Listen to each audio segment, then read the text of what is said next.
Happy birthday, everyone, and welcome to the Happy Birthday Podcast with your hosts, Jackie and Dan, the #1 podcast on ApplePodcast.com, dedicated to the birthdays you know and love. So without further ado, take it away, Dan.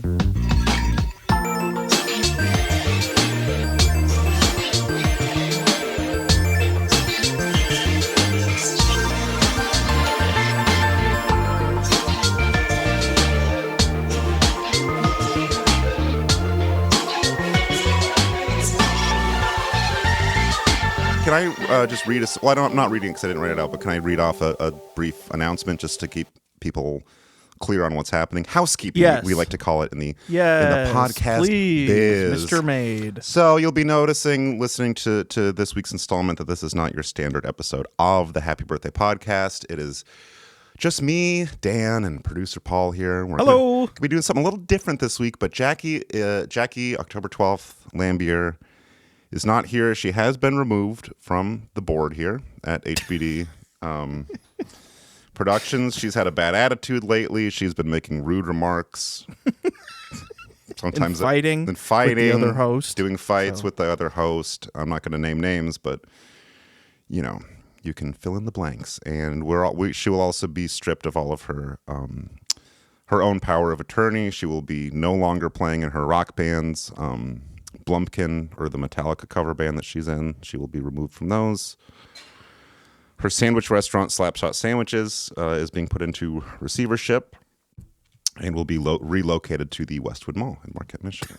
And as far as her DIY jewelry business, citybythelakejewelry.com, all of her backstock inventory and as well as materials and personal items, it's going to be an open house on that. And she doesn't like when I give out her address on here, but let's just say if you know the town she lives in, it won't be that hard to figure out. And if the door feels locked, just keep yanking on that thing. It'll come right off. So, but if you are missing her and you're tired of us, you really only listen to the podcast for Jackie, you can check out her solo pod, Fill in the Blanks, where she listens to music with bleeped out swear words and tries to guess what she thinks that the word that was removed or replaced.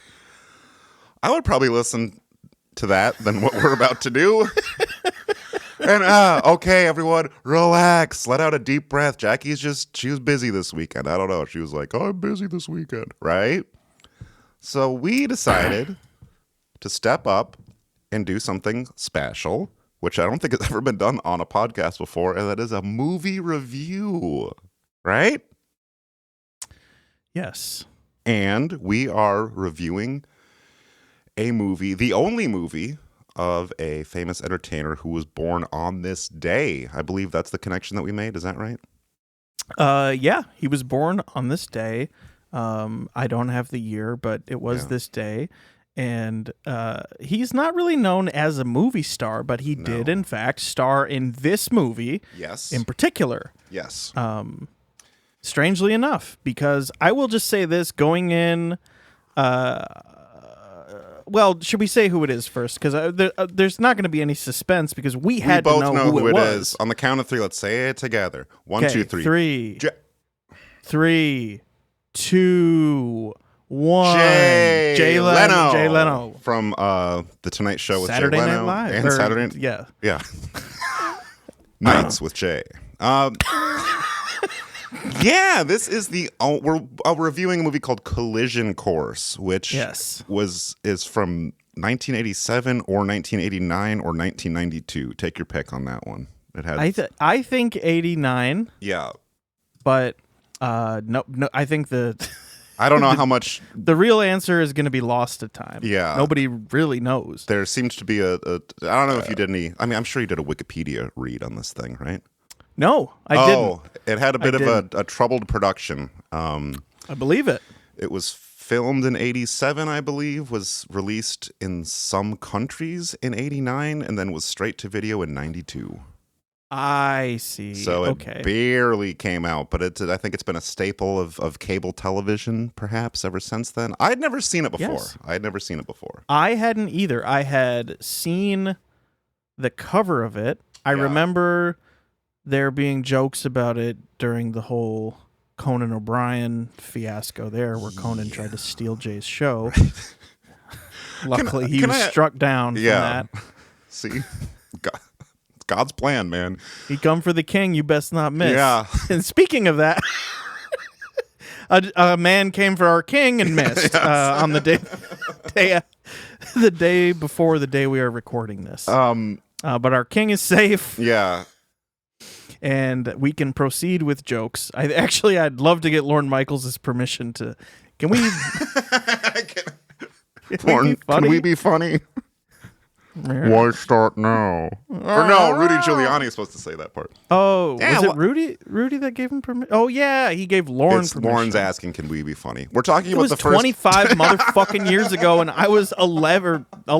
No, 10 years old. I barely remember. We're not here to review the first episode of SNL after 9/11, but I'd like to. Also, if we're doing that, I want to hit the Jon Stewart one too, because I remember that also being strange. It seems like you and I were both active SNL viewers at the same time. Yeah, because I remember all these episodes. Because I was 12, I had nowhere to go. No, just TV. Anyway, we're here to talk today about Collision Course, starring Jay Leno and Pat Morita.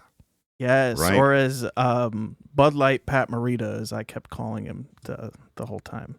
What? I don't get that. It kind of reminded me of Bud Light Limerita. Oh, so sure. I didn't think that's joke's not really for anyone, but that's just what I was calling him. If it helps you understand where my head was at. Hey, if you think of something, say something, right? I always do. Pat Morita, known as Mr. Miyagi, yes, from the wax Karate on, wax Kid, off, and being sort of the all-purpose Japanese actor of the 1980s and 90s, and this is sort of a buddy cop action comedy. Is that fair to say? Do you think? Yes. And yeah, I think that's very fair to say. It is very much just kind of obviously a much worse remake of 48 Hours. Yes. Which, if you want to just watch the exact same movie with just to have a better experience, just check out 48 Hours. Got Nick Nolte, Eddie Murphy. It's fun. I'm being earnest here. I don't like Jay Leno, right? But I'm not wild about him. But the hate that he tends to get from I don't know, folks of our generation, I don't hate him that much, you know. I don't care about the whole late night wars thing, you know. I'm really invested in that, frankly. Okay. I'm sorry. Disrespectful. But one thing that I definitely know. What does everybody know about goddamn Jay Leno? He has a big fucking chin, and he has a strange lisp. In this movie, does Jay Leno have a lisp? No, he doesn't. I did take note of that. How halfway. I through don't the movie, know how he or they did that, or maybe his entire dialogue was dubbed over. Some of it I don't think was barely recorded at all. I will say that, but. But yeah, I did notice that about halfway through the movie. I was like, God damn it, he's a fake lisper. Because he kind of talks like that, but he doesn't have like that whole Leno thing is not there.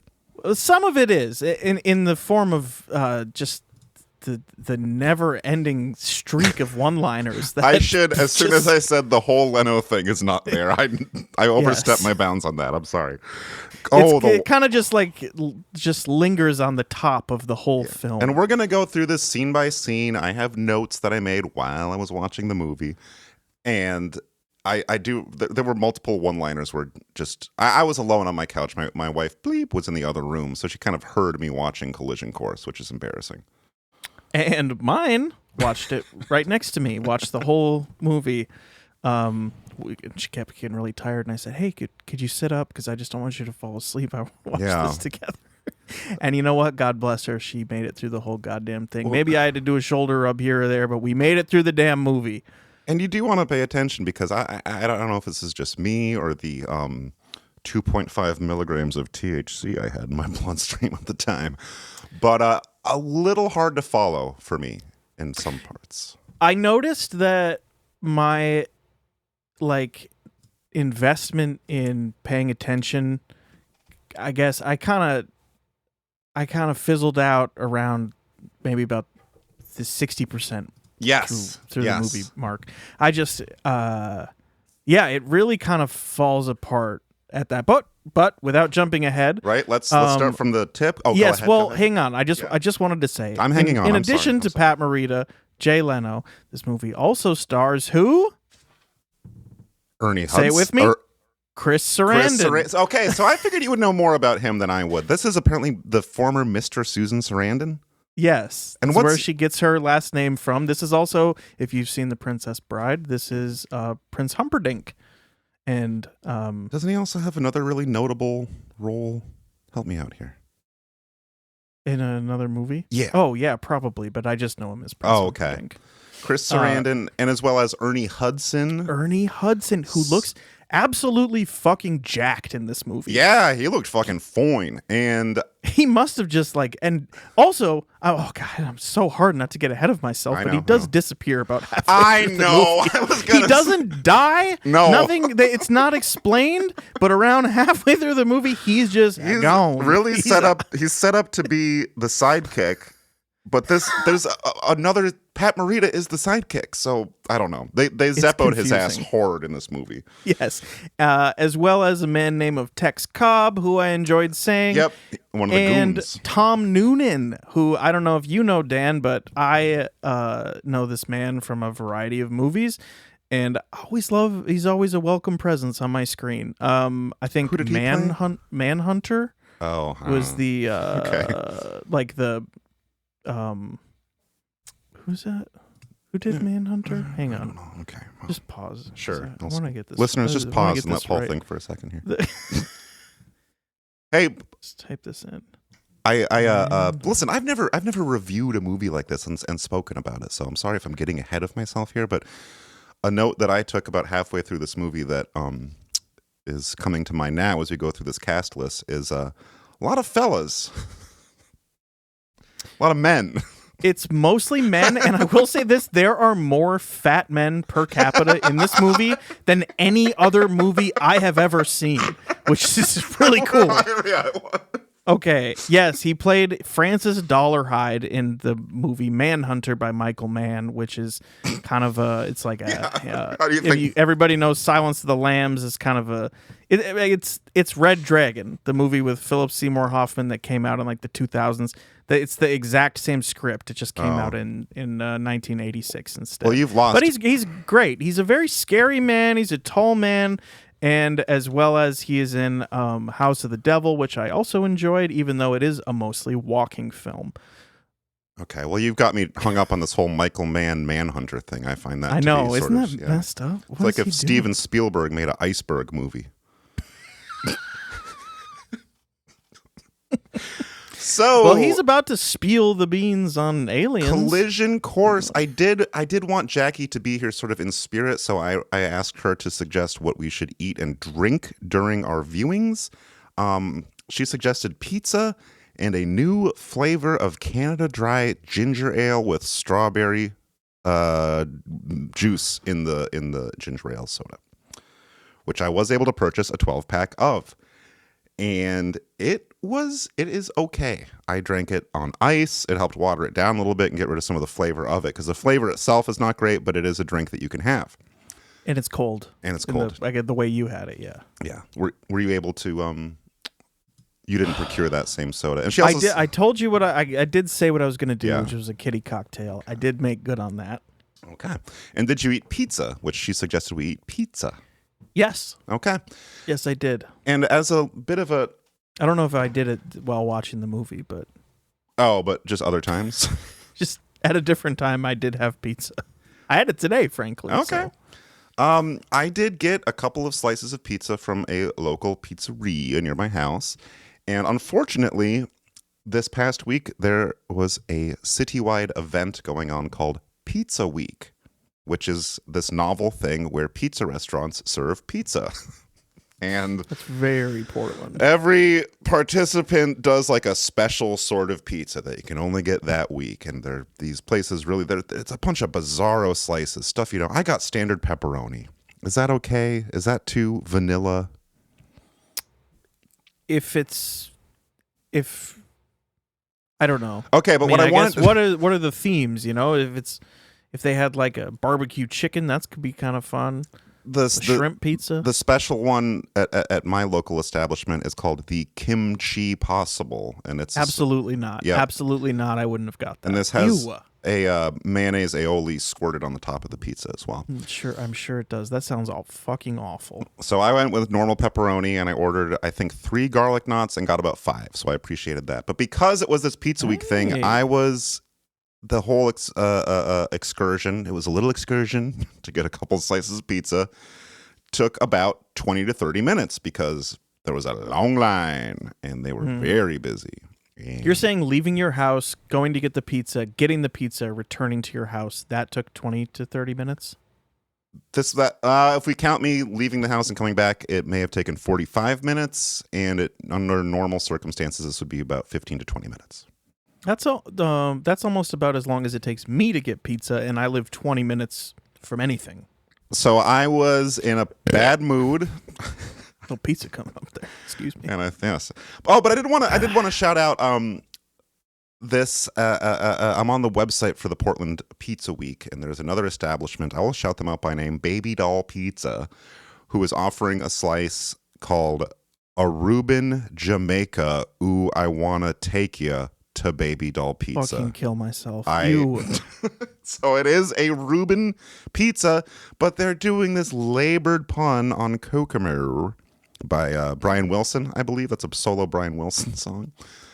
I just didn't like that. I'm calling for a moratorium on puns in namings of food items, please. Oh, good luck. I think you might need to move to a different city. Collision Course opens with B-roll of Detroit in the 1980s.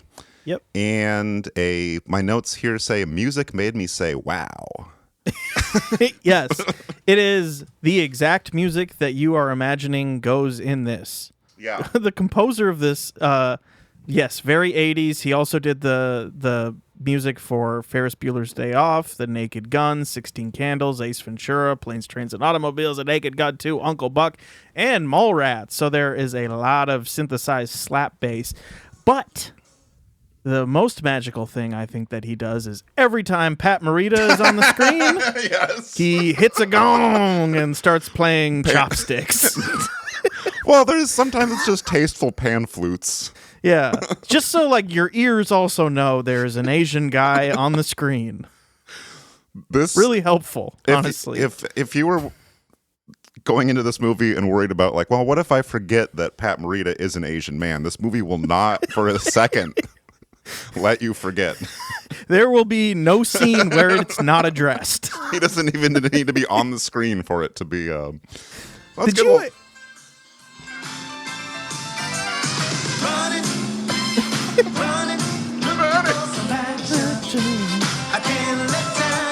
That's perfect music because Jay Leno is also a fucking pussy freak creep in this.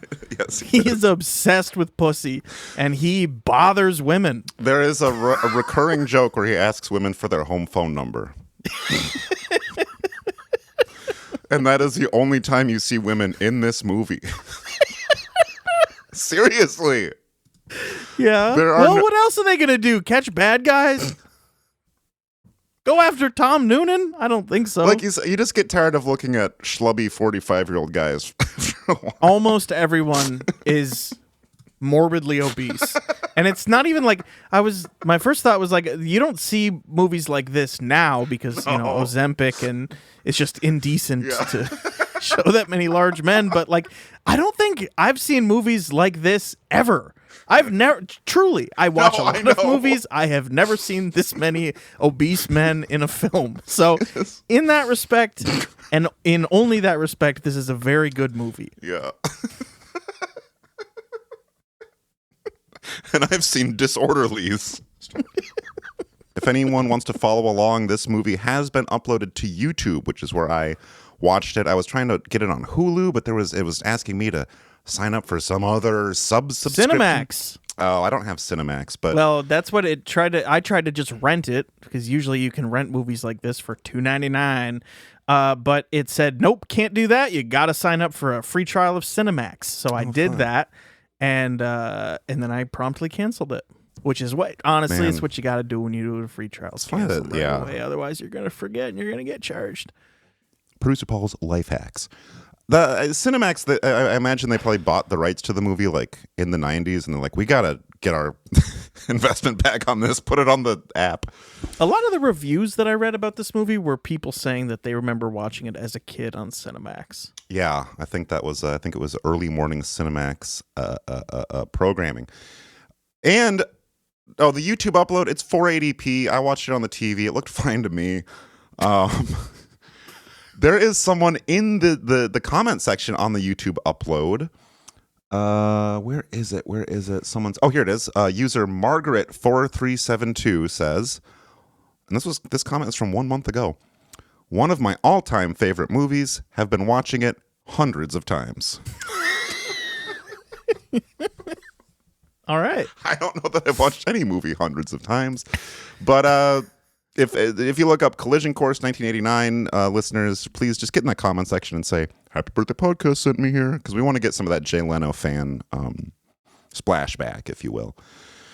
So we're looking at some, fairly, artless B-roll of Detroit. We got this fake Huey Lewis song playing, and then we zero in on Jay Leno driving a cool convertible on the streets of Detroit. Mm-hmm. He pulls up to a red light next to some cool black guys. I mean, that's kind of their role in the movie. And I took note of that I could not hear the dialogue. The two, Jay and the other, the cool black guys have kind of a back and forth, but mostly what I was hearing was the engines idling. Can I tell you that I actually liked that in this scene and the nightclub scene? I liked that you couldn't make out the audio over what was happening, and let me tell you why. It's just like real life. One of my biggest yes, exactly. One of my biggest pet peeves in a movie is when there's just two people having just like a normal volume conversation in the middle of a fucking concert or a nightclub, and I just like it. It just pisses me off every time. And I feel like there's a lot of workarounds, but they chose not to do that. They just had the engine overpowering their voices, which, hey, I mean, if you ever try to frickin' street race somebody, they're going to be making loud noises with their car. Yeah. So it made sense to me in that respect. There's some good-natured back and forth. I think they said something about the other guys are like, you're listening to a black radio station or something. I heard. Oh, he said, well, yeah. He said, what radio station is that? And he's like flipping the dial and he's trying to figure it out. And the guy said, you can't get this radio station. He said, and he's like, can't get this radio station. And this was the days of your car radio was calibrated for race, so it's like, yes, in your car this is not going to work. This is maybe he just didn't understand they had a cassette tape or something, but yeah. So then they do a little street racing, right? Yeah, and that's kind of fun. But then Jay Leno, and maybe it was just me, we don't know his character name for quite a while. Yeah, me personally, I would say I never learned it, but it was said, I think. Yeah, Jay Leno gets pulled over, and this is where we learn that he is, in fact, a detective, right? Or yes. A police officer. And not a trained detective. No. He was... Urban detective. Yes, a Detroit detective, much like Axel Foley. He gets pulled over, and he shows his ID to it's a male and a female police officer, and he's like, don't you know who I am? And he's a detective. And this is the first time where he gets to use his move of picking up chicks, because he's talking to the female police officer and says, like, don't worry, we can settle this another time. Just give me your home phone number. We'll do it later tonight, right? Something like that. Mm-hmm. And it works. I guess. I mean, he gets the number, and then the guy is like, don't you want my number too? And he's like, I'll figure it out. You're right. Cut to Tokyo. We see Pat Morita entering a police station, and when he makes his entrance, he looks like he has that. He's like, oh, I'm walking in late to work, sort of energy, and he's shoving his button-up shirt into his pants, like he just got dressed in the parking lot. Mm-hmm. He enters the office of the police chief. There are subtitles because they're speaking Japanese. Pissed me off. And this is what the whole movie hinges on. An engineer from a Japanese auto manufacturer named Oshima has stolen a prototype turbo engine and is headed to Detroit. I think just the turbocharger itself, not the whole engine. Oh, okay. Well, but yes. You're right, because just an engine would be a lot to lug around. Well, I guess you're right. Turbocharger, small little guy, and he does transport it. And it is kind of beautiful that Jay Leno's only movie is a car movie because he does car comedy. Yeah, I think that was probably an intentional choice from him. I had to think. Yeah, him driving that stupid Corvette. He's like, such a stupid car. I have to look cool in a street race. Well, he doesn't. No, he doesn't. Looks like Cruella DeVille. So, Pat Morita's character is sort of, I don't know, hesitant. I don't really know how to read the situation. There are several moments where it's kind of hard to tell what characters are supposed to be thinking or doing, I guess. He is asked how was his English before being sent on this trip, and he says adequate. Although it turns out it doesn't take long to learn that he's basically fluent in English. Completely fluent in English. Although that seems to change from scene to scene. Yes. Did you notice that? Well, yes, it changes depending on which one-liner is in the scene.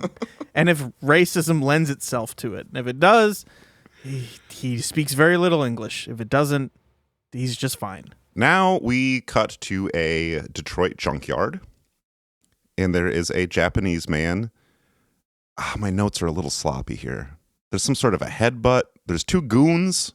I'm doing a bad job here. Can you help me out here? Yeah, so they're at the junkyard. I think this is where like the shady deal with the turbocharger is going down. He's trying to sell it to an American car company, and he ends up getting bamboozled.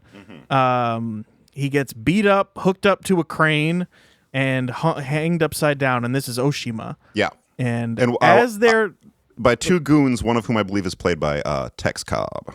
Tex Cobb. Yeah. And then Scully is the name of the other one? Yes, and Tom Noonan as Scully. Okay. And then, they put him upside down on a crane by his feet.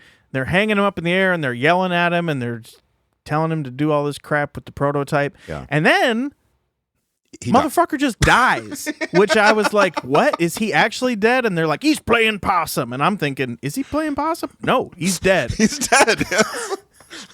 So this made me wonder a lot of questions about just being upside down in general, and then the phrase being frightened to death and how often that happens to people. He did get scared to death. He did get scared to death upside down on a crane. I kind of thought this was going to be like a character that we follow in the movie, but he just instantly gets spooked to death. Yes. And the life drains right out of him when he's hanging upside down on this winch. Yep. So he dies. They go, oh, he's dead. And then sort of there, the I guess he's sort of the ringleader of the whole crime syndicate enters. This sort of handsome mustachioed man played by Chris Sarandon. That's him, right? Chris Sarandon, yes. And I got a genuine little giggle here because one of the angry guy, I believe his name is Madras. Mr. Mattress here with our biggest premium mattress clearance ever. I had a hard time figuring out what was going on with this character, and I'll get to that later. Mm-hmm. But he's the boss of the goons, and he's like, you weren't supposed to kill him, whatever. And but as soon as he walks up, one of the other goons sees him and says, in regards to the other goon, like, he killed him. And I got a light chuckle out of that. Mm-hmm. So we see a night watchman at the... Am I missing something here? The Madras guy kind of chews them out like... Yeah, I think then they just stuff his body in a car and they're going to crush it. Right. Right, Yeah. I was really like... it did defy expectations where you do think these guys are just sort of torturing Oshima to get, and they're going to let him down on the crane. His heart just gives out. And just, yeah. He's not like an old man. No. Either. He's like a young, like relatively healthy-looking man, wealthy man. Relatively wealthy. You don't usually see rich guys getting hung upside down until the very life drains out of them, but that's what happened here. After 2 minutes. Well, I don't know how long. What's the longest you've ever been upside down? tough I used guy. to have an inversion table, so a long time. I mean, I would do it till I got kind of like woozy, and then I'd come back. Do you know but- Jackie used to have an inversion table? Yeah, I used it. I was with her the day that she picked it up, and she was freaking out on that thing, giggling, squirming. Didn't she get my inversion table? I don't know. Okay. Now we see a sleeping night watchman at the junkyard, which is one of my favorite. Just anytime you see an old guy with a flashlight asleep at his guard station, I like that in a movie, you know? I do too, yeah. There's cars are getting destroyed. I guess, the goons are going to crush the car that Oshima's body is in. Mm-hmm. Night watchman gets out there. He's like, "Hey, you kids, what are you doing?" One of the goons blasts his ass, kills him with some sort of bizarre rocket gun. What do you guys think you're doing up there? What the? They call it a rocket gun. I've never heard of or seen anything like it. I didn't do any research on it, but the night watchman is exploded by a handgun. Yes. Completely With some- exploded. Yeah. So And not the only person to be exploded in this film. No. So strap in. not the only person to get exploded, but if you were excited by that rocket gun like I was, savor that moment because that's the only time you see it get used. Yes. So now Pat Morita lands in Detroit. He gets refused by the first taxi driver that he's trying to hail a cab from the airport, and the first taxi driver that pulls up is like, Japanese guy, keeps driving, which Like, is just nice to see. And then another taxi pulls up, and he gets in, and there's a little montage of him in the back of the cab looking out the window, and you see like scenes of someone getting beaten by police officers and sex workers walking on the street, and he's kind of looking out lovingly from the window. Yeah, it cuts back to him, and he's got the biggest smile on his face you've ever seen. It does show someone getting their ass beat by cops, and he's like, oh, America. It's like these, Imagining a land so free. the police can beat people in the street. We should have just reviewed Coming to America. Yes, that's next. Here's my Coming to America review. 10 out of 10. You can't miss it. No. Did you watch the second Coming to America? Tried. Had to turn it off after 5 minutes. Makes sense to me. So Not now good. we see Ernie Hudson, who is the Black Ghostbuster, as we know him as, and Jay Leno entering some sort of rundown apartment building. Apparently, Ernie Hudson's name, his character name, which I don't remember hearing, they probably said it, but you just couldn't, it wasn't on mic or whatever. Mm-hmm. His name is Shortcut. Yeah, I did see that. Looking at the I don't IMDb. remember saying that, but Ernie Hudson is Shortcut. They're walking up the stairs of some slum, and there's a boy with boxes of cookies. What was going on there? Okay. I was hoping you would have clarity on that. No. I don't understand the cookie scam. It was like an excuse. Something had to do with them getting into an apartment without a warrant. A little behind the scenes, I don't remember the names of the authors of the screenplay, but looking them up, one of them has 3 other writing credits. One of them has only this writing credit. Nice. Writing is hard. It is. Tying everything together, making it make sense, not that easy. So I just didn't understand what was happening here.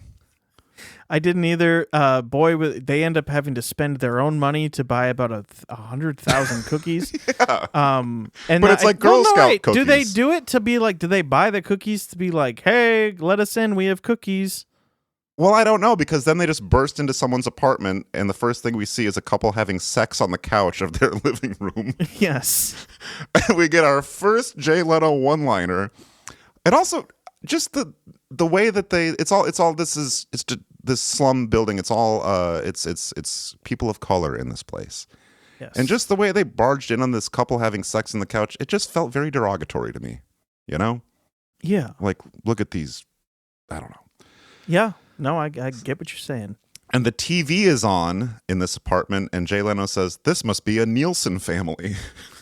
Well, there's a bunch of TVs in the living room. Oh, okay. The living room is filled with stolen TVs, which will gotcha. come up again and again in this movie, as the script implies the biggest problem facing the city of Detroit is television theft.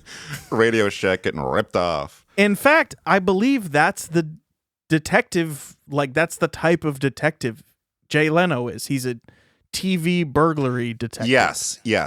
Yeah, because later on we'll get to that. Actually, I don't know if we will. He mentions trying to solve the police chief's mother's TV getting stolen. Yes. Yeah. I've been working on that case. His whole job is he drives a really expensive car and looks for TVs that have been stolen. Okay, so I'm sorry for missing that they had all the TVs in the apartment. I think I was just transfixed by the couple having woman on top sex on their couch, and they don't really react to Jay Leno busting it. Excuse me. No, like this happens all the time, or they were expecting it because they have a lot of stolen TVs and they're all on. And then they go into some back room, and there's hundreds of TVs in this room. It looks like an electronics store, but I guess it's someone's apartment. And there's a TV thief in there that they're ready to shoot and kill, basically. Leno and Shortcut. I mean, am I right here? They have their guns pointed in his face. Yep. They're screaming at him. And he's about to kill for the TVs. Right. Yeah. So we got a little three-way gun circle going on here. Jay Leno asks Shortcut for the arrest warrant. He says, "Oops, I forgot." Jay Leno screams at him, "You forgot the warrant? Oh, yeah. Right? Yep. And then the TV thief is like, "Okay, arrest me," because he knows, this is going to get thrown out in court because there was no warrant. As soon as I put the cuffs on, guess what? Shortcut reaches into his shirt pocket, pulls out the arrest warrant. That's good police work. Yep. I don't know if you're allowed to do that. I don't think you can do any of this shit, but there are some things later on that I really don't think you're supposed to do. I'm not a big this did work. Trigger discipline expert, but there was a scene later on where I was like, I don't think you need to be waving that gun around right now. My next notes say, "Your buddy Mac's been shot. Quivering Leno acting." Yes. This is in the police station? I have a note about this part that just says Jay's sad ? Yeah. It's confusing because I guess he just didn't do any acting training before this. Well, so this is they're in the junkyard now. Is that right?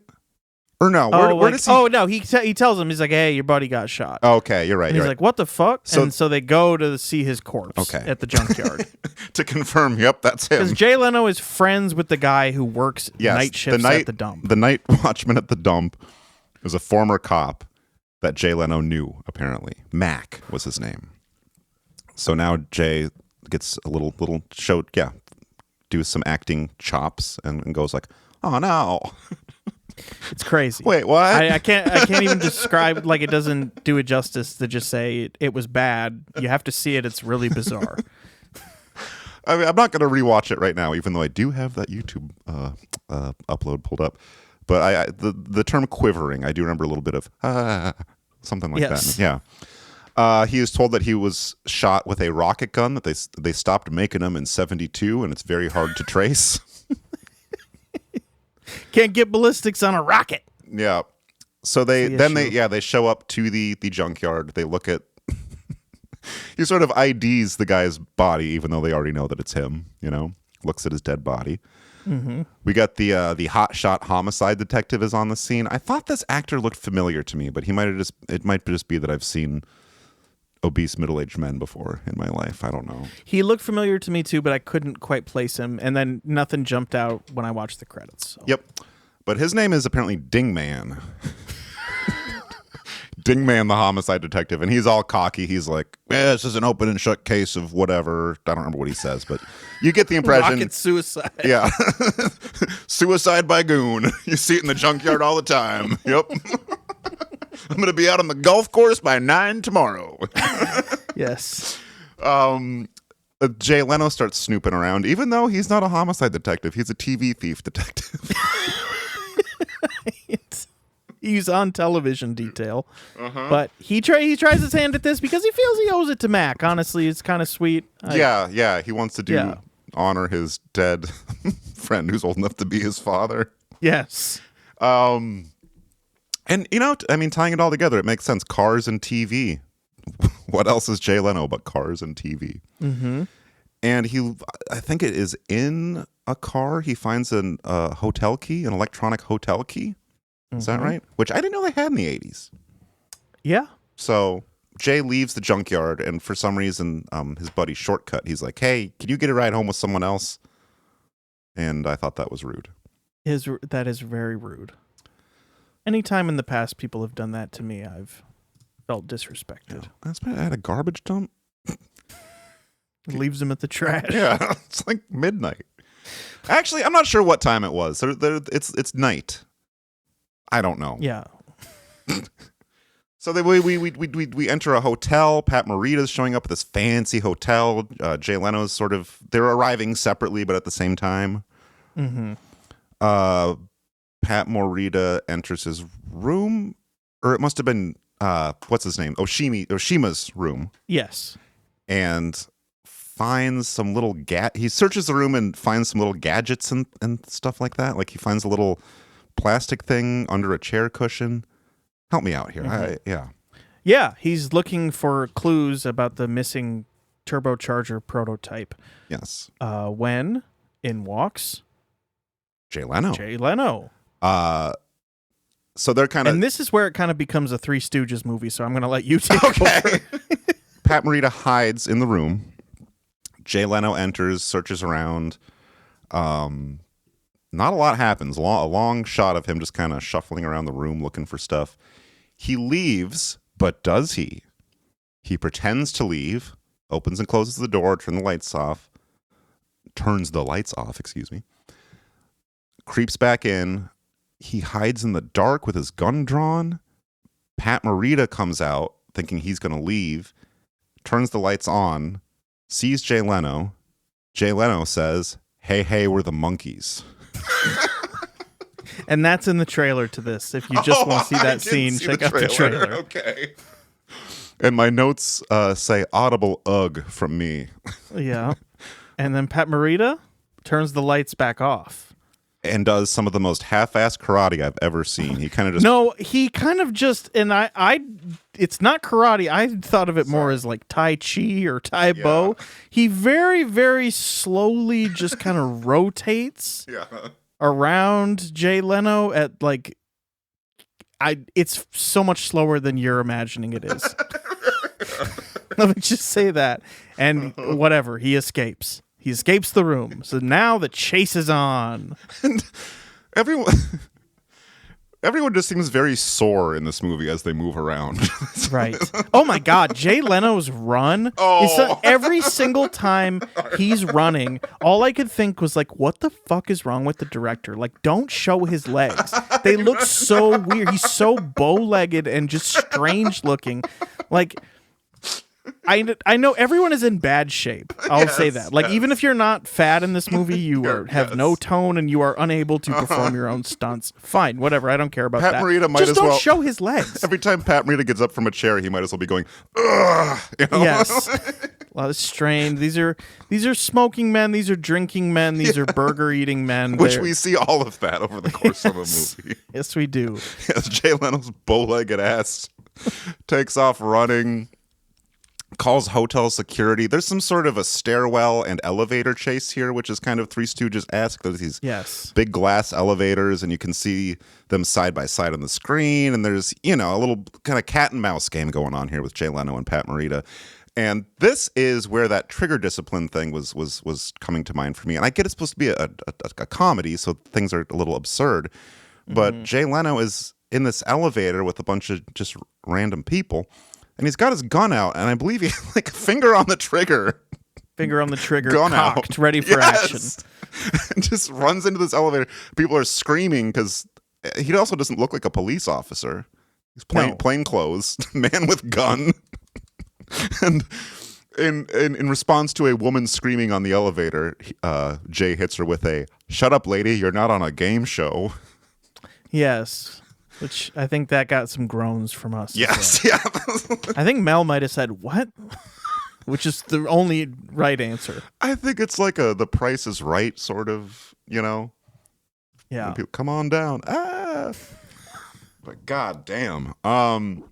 So I don't know. There's some running around. It's not the best chase comedy that I've ever seen, and I'm a bit of an expert. Well, then I would say the next part of the chase really picks up. I did actually genuinely laugh at this, and it did I'll let you take that, but I will say once they get out of the elevators down to the ground floor, there seems to be about 10 to 20 police officers present, also with guns drawn.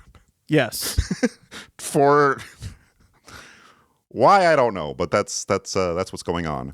I'm guessing they're like the homicide guys that were like called to investigate the hotel room of the dead man. Maybe, but again, it's not really clear. Either way, this does get a little silly here. This was kind of funny. I'll grant you that. What happens, Paul? We see in the background, Jay Leno runs up to the elevator first, and lo and behold, he does not find Pat Morita. Where did this little bugger sneak off to? We see some luggage carts going by in the background, and he's looking around. He's like, "Why? I don't see him. I don't see him." Except he's not lisping. Except he's not lisping. But the only Jay Leno impression I can even remotely do is him doing that. Yeah. So just ignore me. Please ignore this whole thing. And then we see another wider shot of the luggage cart, and out of one of the garment bags is sticking a man's feet. So Pat Morita has zipped himself into a garment bag on a luggage rack.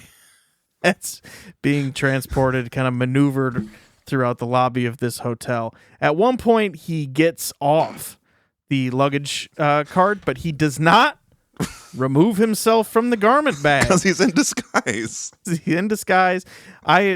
We were trying to figure out why he didn't take the bag off. My thought was that he got stuck. Maybe. Well, how do you... It is a funny visual, just this garment bag shuffling around. It was just jumping around. It takes an escalator. Sentient Bag. Episode title. But how do you even finish that zip? How do you zip yourself into it? I don't know. How do you get it? I don't know. So now, they're like, oh, there's our guy. And Jay Leno unzips Morita. Bags. Hold on a second. Let's get a little. Get him up. Get him up. Drop the bag. Hands up. Yeah. And man, in that scene, so that was Pat Morita getting himself out of the garment bag to put his hands up.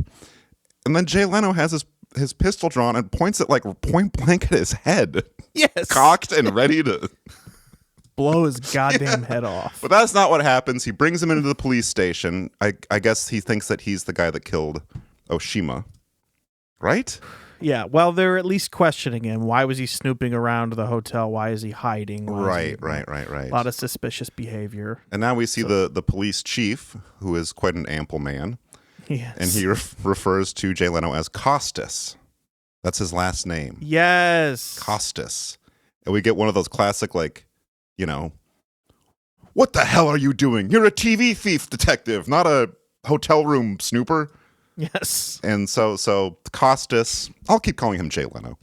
Yeah, thank you. That's going to get confusing. It makes me think of Bob Costas. Right, who I love. Yeah, would have been a little more fun to watch on my YouTube. He would have been wonderful in this. He's done a few movie cameos. Sure. He's always a delight. Speaking of which, can I genuinely say Jay Leno in this movie, not a good actor, not a great on-screen presence, but not quite as much of a disaster as I thought he'd be as a leading man. No. He's okay. Well, when he's okay. But I will say, I'll caveat this with, he is way too ugly to be doing this. And I'm not saying that he's not the kind of guy who, if I saw him at fucking Meyer or something, I'm not gonna think that's an ugly man. But it's it's a movie. Yeah. He's the star of an action movie. So especially in the 80s, you kind of had this a prototype of what that looks like, and sure. And it's not Jay Leno. So that part is genuinely bizarre. It is bizarre seeing such a weird looking fucking man star in a movie. And if you want some hoping for some maybe more attractive people in the supporting cast. I'm sorry. Other than Ernie Hudson, that's it. Yeah. And I really do mean it. Ernie Hudson is fucking jacked. Total stud in this movie. If you're into that. I don't know if he's on gear or what. He looks wonderful. But from this point on, we're barely going to see him again, so it doesn't really matter. Doesn't really matter. Yeah, he's kind of out now. Because enter Pat Morita. He's out of the bag, and he's ready to do some stuff. So Jay Leno gets yelled at. There actually was a somewhat well-done shot here of showing Jay Leno in the police chief's office getting yelled at, and the camera sort of does this tracking shot into the homicide interrogation room. And you can see like the reflection of Jay Leno and the police chief in the window, and it doesn't look great. But I just took note of it because I was like, oh, someone tried to, they tried to do a little something here. The director has made real movies before. He made Cujo, and was also the third director attached to the project. Nice. So that's always a good sign. The first two quit. I think the first one quit. And actually, sidetrack here. The second director was Bob Clark, who directed Porky's. Wow, bringing it all home. The And only other movie we've seen. A Christmas Story. Oh. So, homicide detective Dingman is being really offensive to Pat Morita. I don't know if I should say this, but he's like, what do you get when a Japanese special agent comes to Detroit? I talk some Jap. Toyota, Mitsubishi, Kawasaki, Teriyaki. I will tell you, obviously, that is also in the preview for the film. no. The preview of the film, the trailer just tries to sell you on how racist the movie is. It's like, if you're like a super bad guy, you're going to fucking love this shit. No. And they're right. They are honestly. right. I'm not here to defend this scene, but as racially inflammatory as this movie deliberately is, it sort of wasn't as racist as I thought it would be insofar as the character that's being racist is like, he's an asshole. Yes. So we're not supposed to, but I think we are supposed to think it's funny. So it doesn't really matter. I do think we are supposed to think it's funny. It gets a little convoluted. It feels like some rewrites might have happened. Yeah. But we'll kind of get to that in a minute. There was one scene during this very racist interrogation of Pat Morita where, God, I felt so bad for him. Because I did too. The line that they gave him to say, I think I've got it. Read my rips. Yep. This man looks... He can say L's Yeah. because he speaks fluent English. Where's the and L? like... made me just bummed out for him. I was like, man, it must be like humiliating, Yeah, I know. You're a pretty big star at that point. You're doing this kind of shit. And God, you get lines like that, and you're like, you probably don't want to say that. No. Like, I don't know. That just kind of stunk. But Read my rips. Yep. Fujitsuka Natsuo. And that's his name. And that is his name. Which I had kind of a hard time saying, so I will call him Pat Morita. I didn't struggle with it at all, but I will continue to call him Pat Morita for consistency's sake. But yeah, read my rips. That was, I think I had to reach for my strawberry Canada Dry on that one. Yeah, take a big pull. Shit. So now, and this is where we're getting, we're starting to see that he actually does speak fluent English. Yes. Although that was... So why did they, in the very beginning, this movie has a habit of sort of setting things up that don't really go anywhere. And in that first scene where they're going to deploy him to Detroit and the police chief in Tokyo asks him, how's your English? And he says, adequate. That's setting up in my mind like, oh, he barely speaks English and that's going to be an issue here. Yes. Not at all. Except for when we need to make jokes at his expense. Well, doesn't he say he took a class or something? I don't know. If he had like a book on tape for the flight. The police chief from Tokyo calls Pat Morita and is yelling at him for getting arrested, I believe. Jay Leno acts like he's dubbing dialogue in a Godzilla movie while Pat Morita's on the phone. Yep. Because Japanese. And we are supposed to think that part's funny. Yes. Hey, supposed to, buddy. I almost spit out my Reuben pizza. Dan was ruffling. This is the movie that cancels cancel culture. You you can ever make Collision Course today, and they barely made it back then, actually. Yes. So yeah, you could barely make it in 1989. It didn't come out. Which, man, that takes, I mean, I guess I don't know how often that happens, but like that just seems like you make a whole ass movie and I don't know what was going on with the studio or the production company, but to be like, I don't know. Can we just... What if Jay's PR team like tried to shelf it? What if that's what it was? Jay They, Leno like, is saw it and were like, no. If I don't know if you looked up any comments from Jay Leno himself about this, but he's not proud of this. No, I'm sure he's not. I'm sure Yeah. he looks back on this as very embarrassing and probably why he never did any other movies. Yeah. So yeah, the Tokyo police chief is yelling at Pat Morita. He says, "Don't trust them. They're our rivals. Don't forget that." Yes, in regards which to is- the people in Detroit. Yes, which is kind of the first time they really bring up the theme of like Yes. industrial Japan versus industrial America. And like this story kind of revolves around that conundrum of like, you know, like the hyper capitalism that Japan was experiencing in the 1980s, like when we kind of stopped buying American things and started buying Japanese things. And like the tone of the movie is very much like, well, look what it's doing to Detroit. Yes. Kind of thing. And this is addressed several other times, but this is, you know, A fairly popular, I don't know if popular is the right word, but just throughout the 80s, from my understanding. right. Yeah. Honestly, that's kind of what I said too. It reminded me of like, Gremlins, like where the word gremlin in the movie Gremlins comes from is when that old man is talking about, you know, cheap foreign shit having like weird little monsters. So in this stuff. So that's a theme, and it's a theme that we don't really. It comes back. It comes back in a big way in a later scene that I really enjoyed, but we'll get there. Yes. There's some sort of back and forth with Costas and Ernie Hudson. Oh, hey, Ernie. Yep. I don't remember what they're talking about. Oh, Costas is just angry, I guess, because he's getting yelled at. But what I took note of was there is a very poorly done like insert shot of Jay Leno while he's talking to Ernie Hudson here. Just if you like bad continuity, check that out. Yeah, I don't know. And listen, I'm really not trying to bring this back to this, but as someone who has genuinely watched Marx Brothers movies, the role that they give Ernie Hudson here very much reminds me of a Zeppo Marx sort of role. Sure. Yeah. He's like fourth build, fifth build. He's on screen for maybe 4 minutes and is mostly there to just get yelled at by the lead actors. And the scene you're talking about is his final scene, right? No, we see him one more time getting yelled at on the phone while he's in the garage.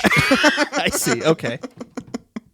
But yeah, this is the last time that we see Jay Leno and Ernie Hudson interacting on screen in the same shot. Blah, blah, blah. What do we got here? Costas makes Ernie angry with wisecrack about fucking his wife. Let's replay that. Oh, yeah. That was so weird. That was a horrible thing to say to someone. I don't really remember what that was, but I need a refresher, so here we go. Why does he come to Detroit for a good time? You never heard of Rio? Look, I want to know everything this guy did. I want to know if he had a rent-a-car. He did. Budget. Picked it up at the airport. No, we haven't located it. Yes, I will go over it with a fine-tooth comb. Look, I'm going to follow this guy, okay? While Ryerson and Dingman are in there playing kabuki theater with Madame Butterfly, I want to know everything this guy does, unofficially. Unofficially. If I lose my pension, the wife and kids move in with you. Hey, that's okay. Your wife's a piece of ass. Hey, man, cut that shit out. That's my wife you're talking about. Okay, so that was actually a nice little encapsulation of a lot of what happens in this movie. And also what they're watching is Pat Morita has charmed the police chief and Dingman, and they're like bowing back and forth, the Japanese style. That's what you do when you're enjoying the company of a Japanese man. It'll be so fun. Get home telling your wife you got to do that. Guess what? Who I met today? Japanese guy. And another. Yeah, we bowed. Hey, honey, you have a little spring in your step today. But another really nice illustration of something that's a theme in this movie there is when Jay Leno makes the crack about Ernie Hudson's wife being a piece of ass. You can barely hear him say that. Yeah, it sounds like he was genuinely scared to say that to Ernie Hudson. Piece of ass. And Ernie Hudson seems his reaction is like way too angry to actually be funny. He's like throwing stuff around. Hey, that's my fucking wife you're talking about. Piece of shit! I'll fucking cut your throat. That's the last time we see him later on, but that's about it for Ernie Hudson here. Yeah. That's his character arc. Okay. Costas drives over to Pat Morita's, or not Pat Morita's hotel, but the hotel, you know, whatever. Falls asleep in his car. We get a nice little fade to black while he's in the car. Then it just abruptly cuts to morning, right? Remember that? Pat Morita leaves the hotel. There's he follows him. Costas follows Pat Morita. Jay Leno and follows now we're Pat back Morita. into a Three Stooges movie. Yeah. And I don't really have much to say about these, like, kind of pursuing cat and mouse sort of scenes, you know? It's just... He's, like, hiding under a lampshade. Yeah. At one point. It's not clear really why he's... I mean, he wants to follow him to see what he's doing. Yeah. Yeah, a lot of kind of motivations are not always clear here. And, amongst all this kind of stoogery of the, Jay Leno following Pat Morita hiding behind or Jay Leno, like, hiding his face behind a balloon, stuff like that. Or a big straw hat with a cigar. I seem to recall we also just get a lot of scenes of them just kind of walking. Yes. One of them walking, and then the other one walks where the other one had just walked. Yes, sir. Pat Morita is he's taking some film to get developed, some photographs. And which, kids, this is a thing we used to have to do back in the days before camera That's phones. true. A lot of the kids that are listening today don't remember. remember. Our child listeners won't get this. Yeah. Man, this does take a while for him to get to the photo lab. And then what happens? Jay Leno shows up to the photo lab and flirts with the cute girl that's working there. He says, I'm here on police business. Can I have your home phone number? Actually, well, let's hear it for ourselves. Let's see here. Those photos that guy just dropped off. Can I take a look at them, please? Sorry, sir, we're not allowed to do that. Official police business. Well, he just put them in. They haven't been developed yet. Why don't you give me your home number? Maybe I can give you a call when they're ready. They'll be ready in an hour, sir. She didn't like that. No. And again, that audio mixing, boy, oh boy. I like it. Well, when you're at the mall and you can't hear over the Axel Foley ripoff that's playing in the background. The one consistent feedback I've always gotten on my mixes is that I cannot hear the vocals. I cannot hear the dialogue. Yeah. You don't need to hear everything. You can tell what's happening just visually. This movie works as a silent movie as well. Yes. Well, I had subtitles on, so I was cheating. But they were delayed by like almost 2 scenes throughout the entire movie. So if I actually had trouble hearing what someone said, I had to wait about 5 seconds for it to show up now on the there's screen. more. I found this next part really boring. Just more of this chase scene. Like Pat Morita gets in a cab. Jay Leno's following him. Pat Morita gets out of the taxi and walks like in the middle of the highway. It's like, I'll get out here. Because he knows he's being followed, and then gets into a different taxi that's just on the highway. Like he climbs over the median and this is very Grand Theft Auto. Oh, that is a theme in this movie. There was some stuff happening here that reminded me of the way that I play Grand Theft Auto. Yes. 5. Cut to a press conference about a new American car that is about to be released in Detroit. Yes. I think this is an auto show. Yes, right? Taking place in a high school gymnasium, apparently. Yes. And with a man, last name of Jared. Yes. Jarryd. And this guy kind of serves as like an analog of John DeLorean, I'm pretty sure. Oh, yes. Absolutely. That was my best I had guess. not thought about that. Shady businessman, new, concept cars, and everyone's like, this is fucking stupid. I think the car is called the Starburst. It is, and I could not wait to bring that up because it is the next note I have. The car in question that they want to buy this Japanese turbocharger prototype for is the Jared Starburst, which is the funniest name for a car I've ever heard. Or a man. Or a man, but a car. Jared Starburst. Hey, honey, thinking about buying one of those Jared Starbursts. I didn't. 0 to 60 in 8 seconds. It's fast as fuck. When we finally see it in action later, it does seem like you wouldn't even want this in your car. But no, and if you're wondering what it looks like, it's essentially like a Pontiac Trans Am chassis. Yeah. It's a Pontiac concept car called like the Bumbo or something stupid. I forget. I was a little confused at this point because my notes indicate that I thought this character was named Jared Starburst. No. Well, all I'm seeing he is Mr. Jared. Here's my whole little blurb of notes on this part. It says, press conference auto executive. Press skeptical about his company. Jared Starburst? Car show. I thought it was a high school gym.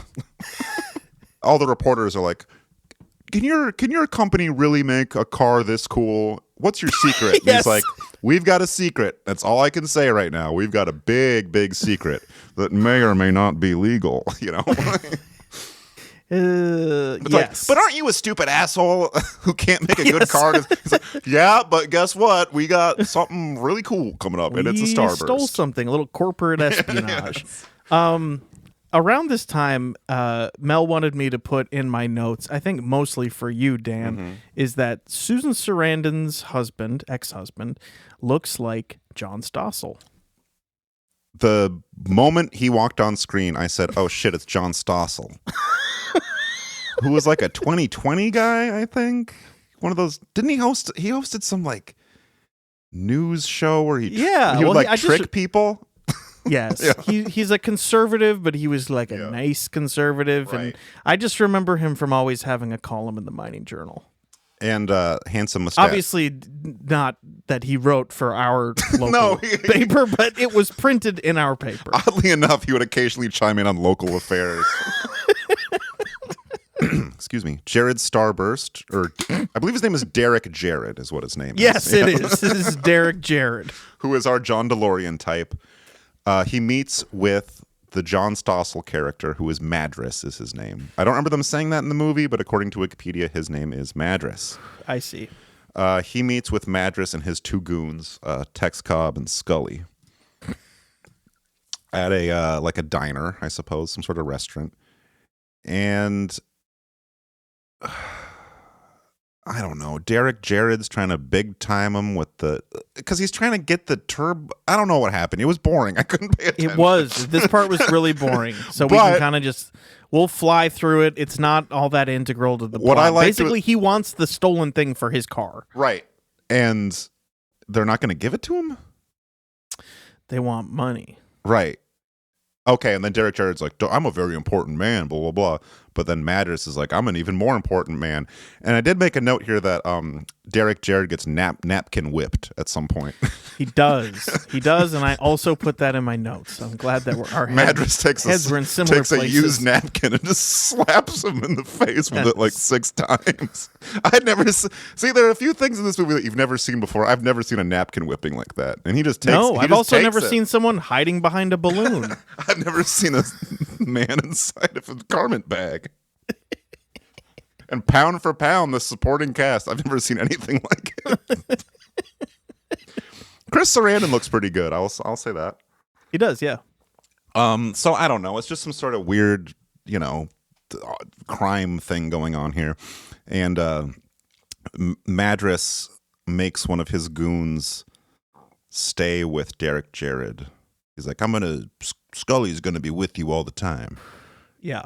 So as insurance. Whoever Madras is, he is obviously even more well-connected in Detroit than Derek Jared himself. Something that happens later on is I thought Madras was like the mayor of Detroit or something, but I guess he's just a mobster.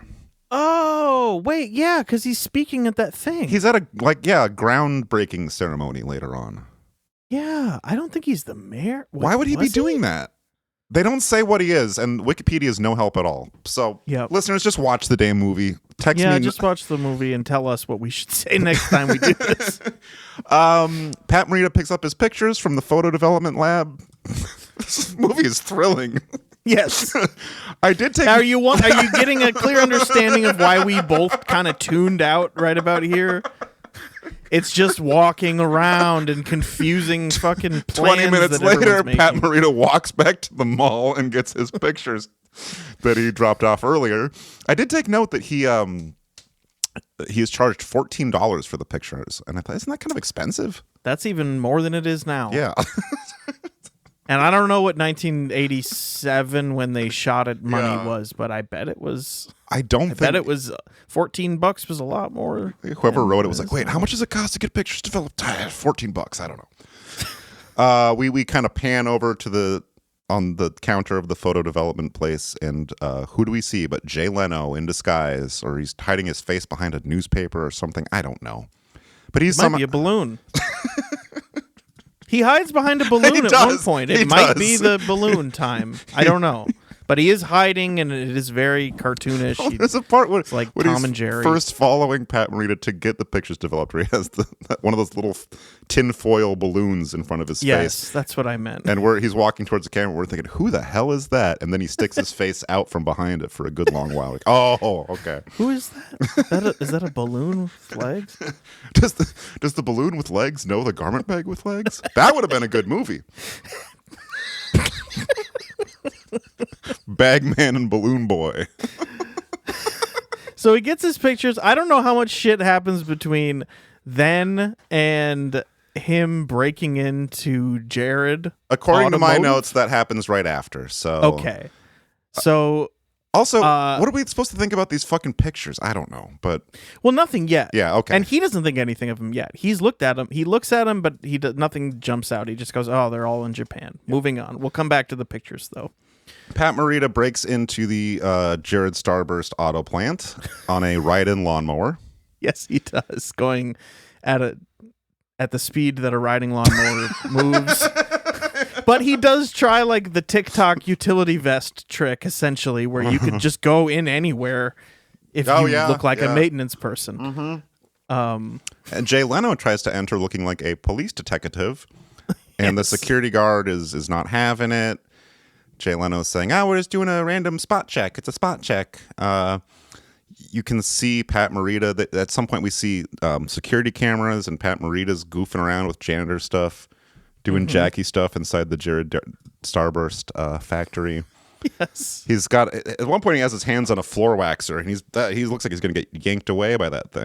Yes, he does. The floor waxer is driving him. It's probably what Jada Hutt used to look like at work. So then should have put Jada Hutt in the lead role of this movie. That would have been something. He tells the security guys, "Yeah, you guys would have been great cops." And they go, "Oh, dude, really? That means so much. That's so kind of you to say." He's like, "Seriously, I'm gonna make some phone calls. You guys are just like top of the line, really nice dudes." First of all, there's a security guard at the gate to enter the factory, and Jay Leno kind of has to talk him into letting him inside, and that guy is like, "We have top security here. No one gets through here." Then he's brought inside the like reception area, and that's where we see these two lunkhead security guards who are also saying, "No one gets through here without clearance." And I think that's when we see like Pat Morita with the floor waxer fucking around. Yes. So I just wanted to point out we have two different interactions. It's the same thing of like, no one gets through here without clearance. All right, let me come in. No one gets through. Yeah, anyway. Yes, it's the security's about as tight as the White House correspondence dinner security. Take that back. Unfortunately, Build but the yes, ballroom. he does glaze the security guards who apparently wanted to be police officers. They love to say that. You know, I took the test to be a cop. Failed it big time. Yeah, but essentially, all that to say, they let him through to go figure out what the hell Pat Morita's doing in here. And Pat Morita is entering the research and development room. We see that on the security camera. I took a note here that I want a spin-off movie with these security guards because they're kind of funny. Yeah, they were. You know? The one guy kind of looked like Ving Rhames, but it wasn't. So now Pat Morita is in this room with a bunch of 80s computers, always fun to see. And there was a moment that I found relatable here because he sits down at one of the computers, rubs his hands together. Oh, and this is also one of those moments where in the score we're getting gongs, we're getting pan flute, we're getting all sorts of... Yeah, I was like, come on, dude. I was like, come on, dude. It was also... And he says... If your wife is in the other room not watching it, she will always know when he's on screen just from the sound of the score. Yes, this was, so maybe you noticed this too. I felt this was a very relatable moment. Sits down at the computer, rubs his hands together like he's about to eat a big dinner, and says, "Computer, talk to me." Oh, I thought he said computer-son. Like Mr. Computer. Oh, wait a minute. Let's punch. I think that's what he said. I think he says computer-son. Because Mr. Computer also was like, that made me be like, that was another line I wish that he didn't have to say.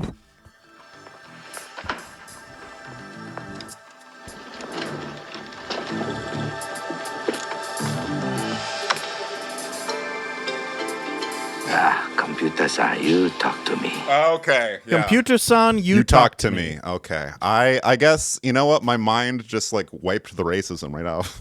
I guess you're so inundated with it at that point. You're like, yeah, it's just back to being a child. I just liked how it was like in the world. Yes. Hey, wouldn't it be funny to hear a Japanese guy speak Japanese? Yeah, try to use a computer. Be crazy. Those guys are always saying different kind of stuff. I just liked how excited he was to get on the computer, but he's looking at designs for the turbo engine. Jay Leno follows him in and arrests him. I don't remember exactly what he says, but in my notes here I say that Jay Leno makes 2 arcade references and a stir-fry joke. Yes, yeah, he does. He's hitting it hard at this point because he's frustrated. I guess it's like his frustration. Pat Morita's on the computer and Jay Leno's like, "What? Pac-Man machine was busy or something?" I don't know what he said. Yeah, and I think he says he's going to stir-fry him. Mm-hmm. I don't remember the context for this, but I did take note of a line of dialogue from Jay Leno where he says, "I can arrest people from Japan all day long." I also heard that. I thought that was strange, and I didn't quite know what he meant by it.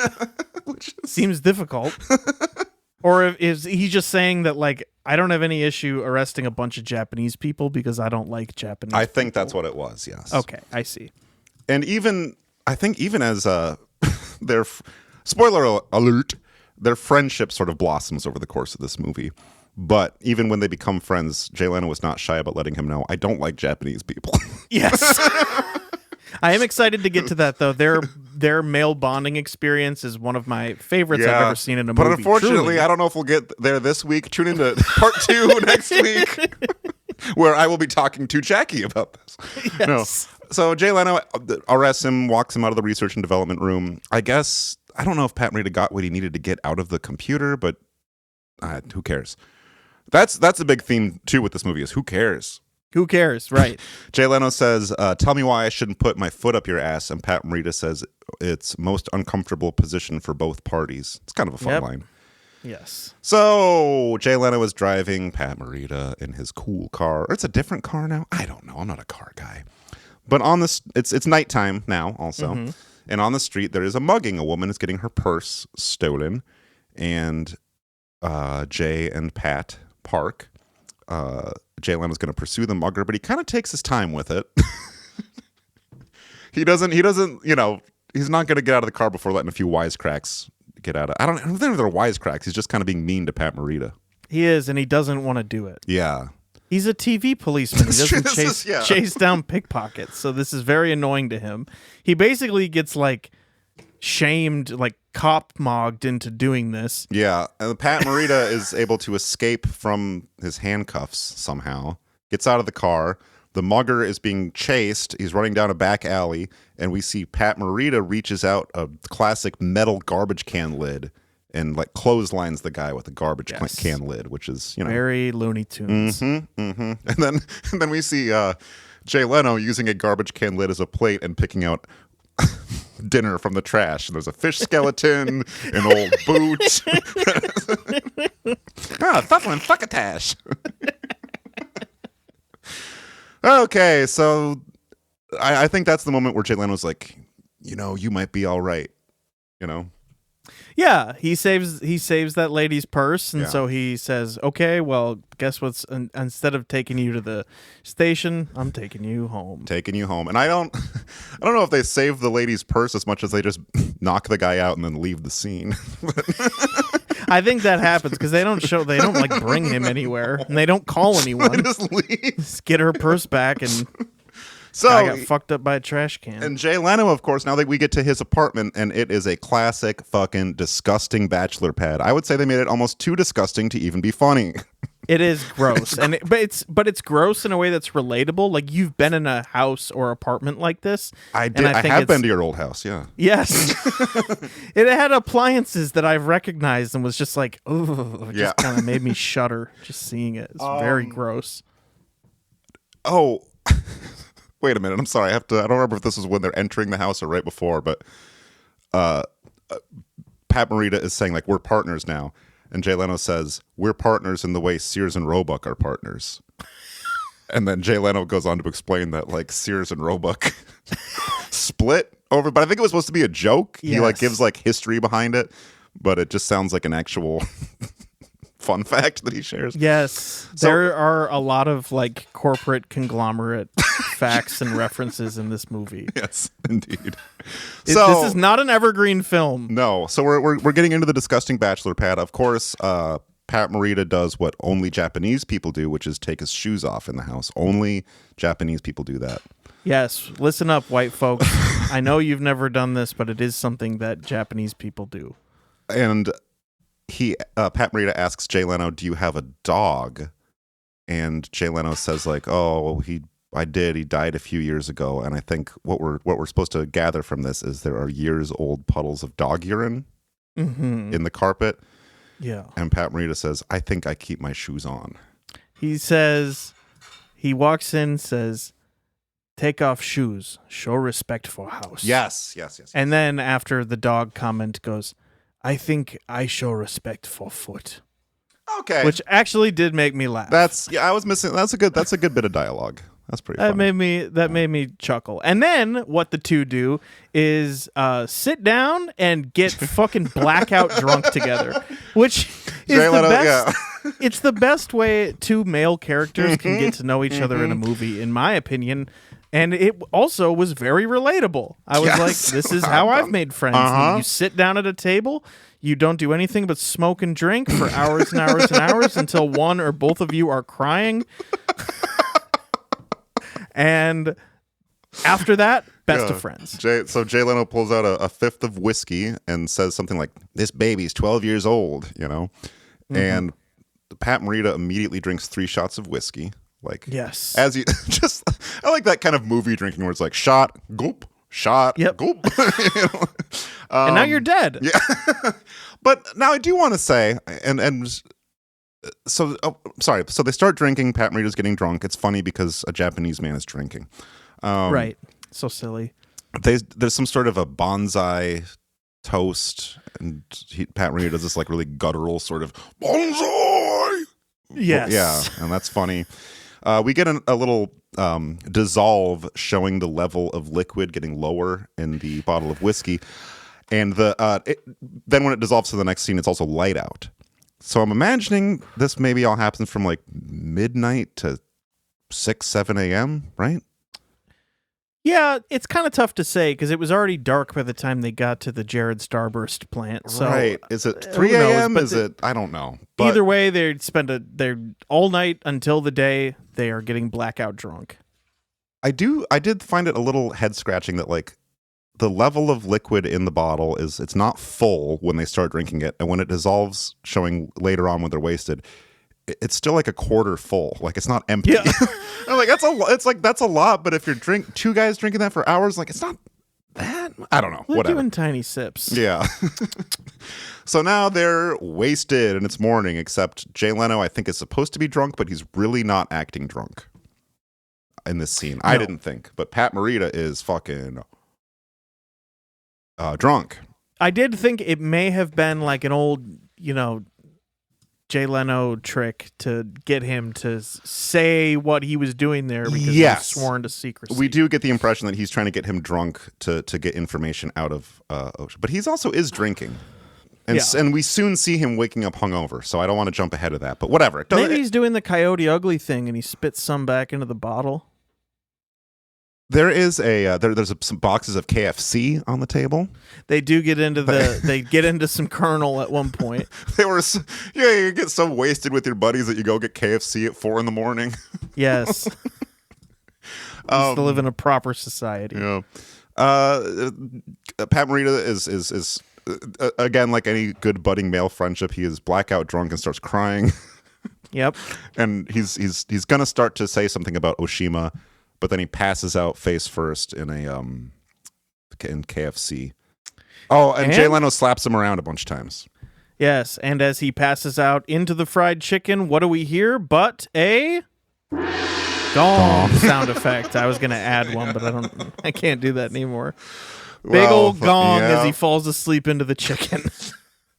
And I think before he does that too, he's crying. He says he's homesick also, which was kind of... He does say he's homesick. I think he's only been there for about 3 days at this point. Yeah, gong, face down in the chicken. And now we cut to the morning again. Same morning, I guess. Mm-hmm. But Jay Leno has fallen asleep on his living room floor with his head under a coffee table and wakes up and bangs his head on the table. Mm-hmm. So and now he's seeming to be like super hungover. So I don't know. I thought it was just kind of odd to see like morning come twice, you know? Right. And was he? I don't know. You're in your own apartment. You couldn't have made it to bed. But I get it. It's drunken antics. We can hear Pat Morita singing traditional Japanese songs, and he has, in the time that Jay Leno has been passed out, has apparently woken up, become completely sober, and cleaned the entire apartment. Japanese. Yes. He pours Jay Leno a cup of coffee. Jay Leno spills it on his shirt and gets mad. And I made a note here that I giggled a little bit at Jay Leno yelling at him, "God damn you!" It's like, that coffee's too hot. God damn you. And that's about it, right? And then he had the nerve to make fun of the McDonald's lady. Exactly. We got receipts, Jay. Okay, I'll make a video for our YouTube channel of a Jay Leno monologue joke about the McDonald's coffee lady, and then cut to. And so that's about it, right? Like I don't know what's happening here. Yeah, there is a part where he does pull. Jay pulls Pat Morita onto his lap. Oh yeah. So that was a thing, and that was just, I didn't have much else to say about it, but it's I worth did think mentioning. that was interesting. If you see something, say something. Right. According to my notes, we now see sultry music over montage of urban blight. And I think this is, the two of them are driving around, and this is where we get into some back and forth about, like, you know, your country has really destroyed the auto industry in this city. Mm-hmm. And these all seem like rewrites. I could be completely wrong. Maybe this was more like the direction they wanted the movie to go in the first place, so it would be about something. Right. But either way, like I feel that they're rewrites just because they are so like they're very standalone moments. They don't They don't like fit in with the rest of the bullshit. Right. So it is strange, but that's basically this entire sequence is like kind of getting into that. And I don't know if like they're almost using it as like a justification for their racism, or maybe a little bit. It does seem like you're supposed to be sympathetic with these assholes. Yes. Yes. And yeah, this is one of those themes of the movie that, well, I guess exactly what you said. So I'm going to move on. And Pat Morita does say something along the lines of like, you don't blame all Japanese people for, you know, whatever. And Jay Leno says, "No, I don't blame all Japanese. I just blame you." Okay. Yeah, strange line again. I didn't quite get that because they just became friends. We just watched them become friends. I don't know. Well, that's why he wants to. Well, again, rewrites. Yeah, we're back at the car show at the high school gymnasium. Now the car show is like, it's happening. There's people everywhere. There's a beaded curtain, like a diamond curtain. It's very cool. There is a very beautiful female announcer at one of the car booths. Second woman. Yep, and Jay Leno says... Third woman, I guess. Yes. Jay Leno says, I think I see a suspect. And he approaches her and asks for a home phone number, and she ignores him completely. This is when I put in here, his confidence is weird. Yeah. It seems very misplaced. Like, because it doesn't read so much as like he's like a ladies' man. It reads more like he's a fucking rapist. Like he's really bothering these women. Yeah. It's strange. The thought that's yeah. There's no attempt to like charm or anything. Just, hey, I'm gonna have sex with you. Yes, it's just Let's it's move just forward kind of with bizarre. this. I also thought, like, is he gonna take him back to his urine-soaked apartment? If he right. Yeah. Anyway. And I think, and we're very much like, you're kind of led to believe like this guy fucks. Yes. And I just, again, like looking at him and seeing how he lives, and I'm just going, there's no way. No. There's no way. He doesn't. He comes home and drinks whiskey alone in his urine-soaked apartment night after night. There's some sort of something here. There's some sort of something here where Pat Morita is talking to Derek Jared. He They're does talking introduce about himself Oshima. as Dwayne Johnson. Yes, which is kind of funny. Yes, he uses a fake name and calls himself Dwayne Johnson. At some point, I kind of lost track of what was going on here because there was, I don't know. Pat Morita's confronting Derek Jared about something. Can you help me here? It was so boring. Yes, he's basically like he's just trying to get him off his feet, kind of, and so he like slips up and makes a mistake, and because they're certain that he's stolen the prototype of the turbocharger at this point. Okay. So they're basically just trying to like, shake things up with him, let him know that they're onto him, just so he does something weird and fucks up, and then they can bust his ass. Right. Okay. I did take a note that Pat Morita calls him a piece of shit, I think. And Jay Leno's like, piece of shit, where'd you pick up this kind of talk? I don't know. Goon on car phone. Oh, yes, I did write that down, too. Yeah. He acts like he's a freak for using the word piece of shit. Like, that was such a strange phrase. I remember just being like, what? Scully, one of Madris's goons, is driving and talking on the phone. He's got a car phone, right? Yes. They're talking about the prototype or something. I don't know. Jay Leno and Pat Morita are tailing him. Jay Leno's waiting for him to do something that he can get pulled over for and says, then I can fry his ass. To which Pat Morita says, fry his ass? Mm-hmm. Doesn't that seem... He's taking it literally, like they're going to fry his ass. Yeah. The goon makes an illegal U-turn. Turn on that fryer, he says. Enter the diviest bowling alley I ever seen. Right?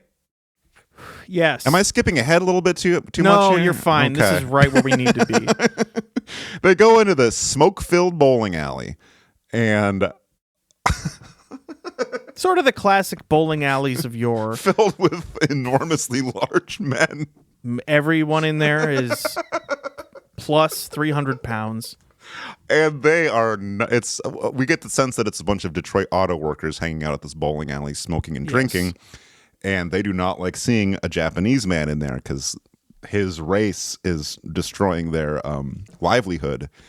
And I was quacking up at this part because one of the tough guys in the bowling alley is this tall. He's like this Jerry Curl looking guy. How would you describe him? Yeah, he's like about huge. Like that. He just a big man. The main guy he fights with, you're talking about? Yeah. Yes, yeah, he's just a very, very large African American man. But I think he had like his name was on his shirt. It just seemed like they were setting him up to be more of a, I don't know. Maybe they did. They were setting him up to be like the, like think of like Seabass and Dumb and Dumber, like the stupid yokel who's ignorant and is going to cause problems now because you're new in town. And they set this whole thing up to be like, damn, we're about to have some like a fucking ignorant ass racist run in. Yeah. And then that's kind of not what happens, is it? Well, there's a bit of a fake out there. Oh no. When you guys gonna do something about hold on a second. This dialogue actually cracked me up. So there's a bunch of tough guys ganged up around Pat Morita. And hey, look, pal, You look.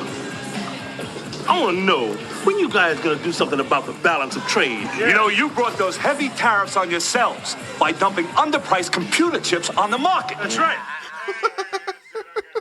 When are you going to do something about the balance of trade? So it's kind of strange because they basically explain why people in Detroit do not like Japanese people. Yes. And for obvious reasons, the Japanese auto industry really was taking off at this point. Nobody wanted bullshit American cars because they started to make bad ones.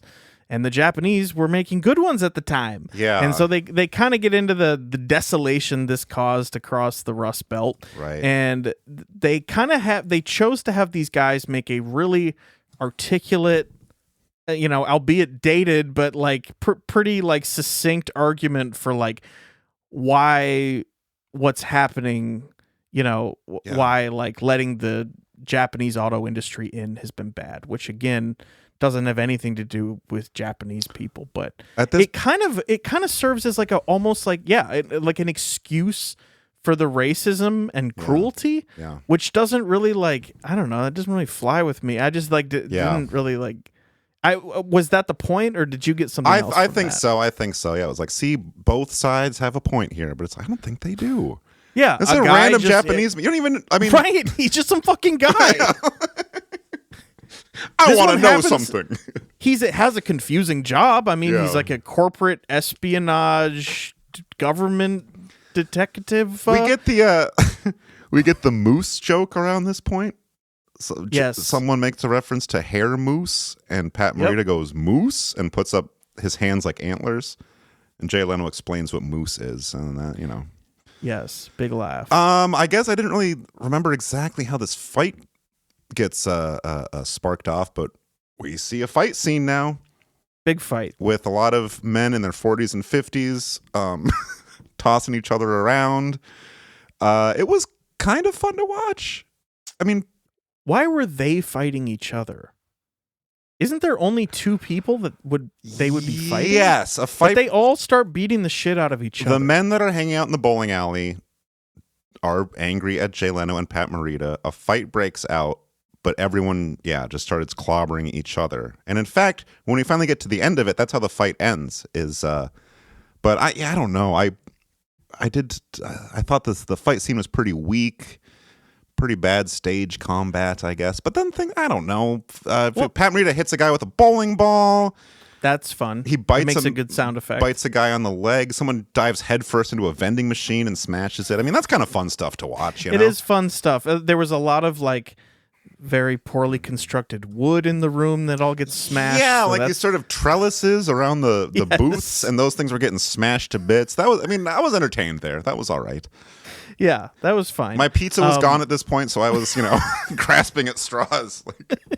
I honestly, my pizza and soda, I was trying to go really slow on it because I was I got to have something to look forward to, Mm-hmm.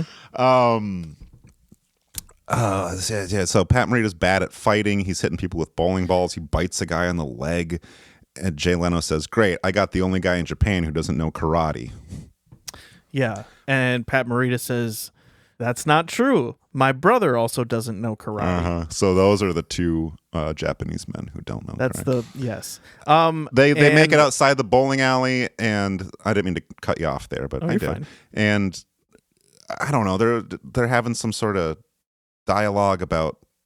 All I could think of here was they leave the bowling alley, and it's this long shot where we see the entrance to the bowling alley and the sidewalk and their car parked on the side of the street, and it's a very wide angle, and we stay on that for quite a long time.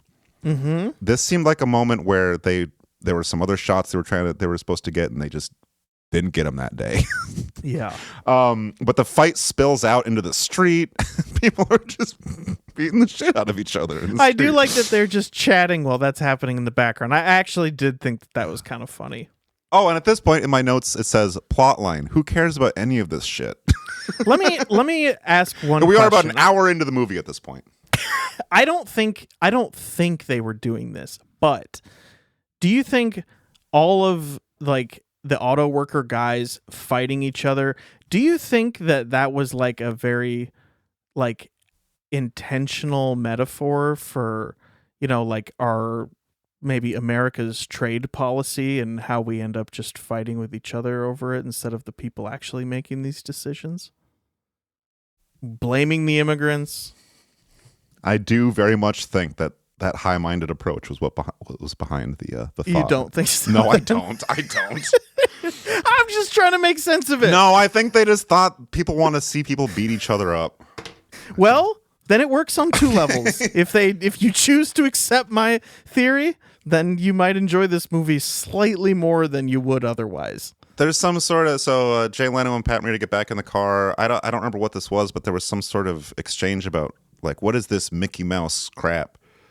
Oh, I think Jay Leno was like, what kind of Mickey Mouse police department do they have in Japan? Yes. And there's something about Mickey Mouse. You invented Mickey Mouse. Yeah. Or something. Yeah. And then he said, well, we have Disney World in Tokyo now, which seemed like an advertisement for a new Disney World opening in Tokyo, which is not even to get into mentioning that this movie is absolutely brought to you by Pepsi. Yeah, thank you. There is no way around it. Yes. I believe we saw Pepsi in the bowling alley. We saw Pepsi on Jay Leno's dining room table. There's Pepsi in almost every scene of this movie. Yes. So I don't know. Now we see Ernie Hudson is on the phone with Jay Leno. Ernie Hudson is in a car garage. I don't know. Yeah, they went to the rental car place and they found I'm forgetting his name. Yeah, what's the guy's name though? Oshima. Oshima? Yes. They found Oshima's rent-a-car where they now believe he installed the turbo. Yes.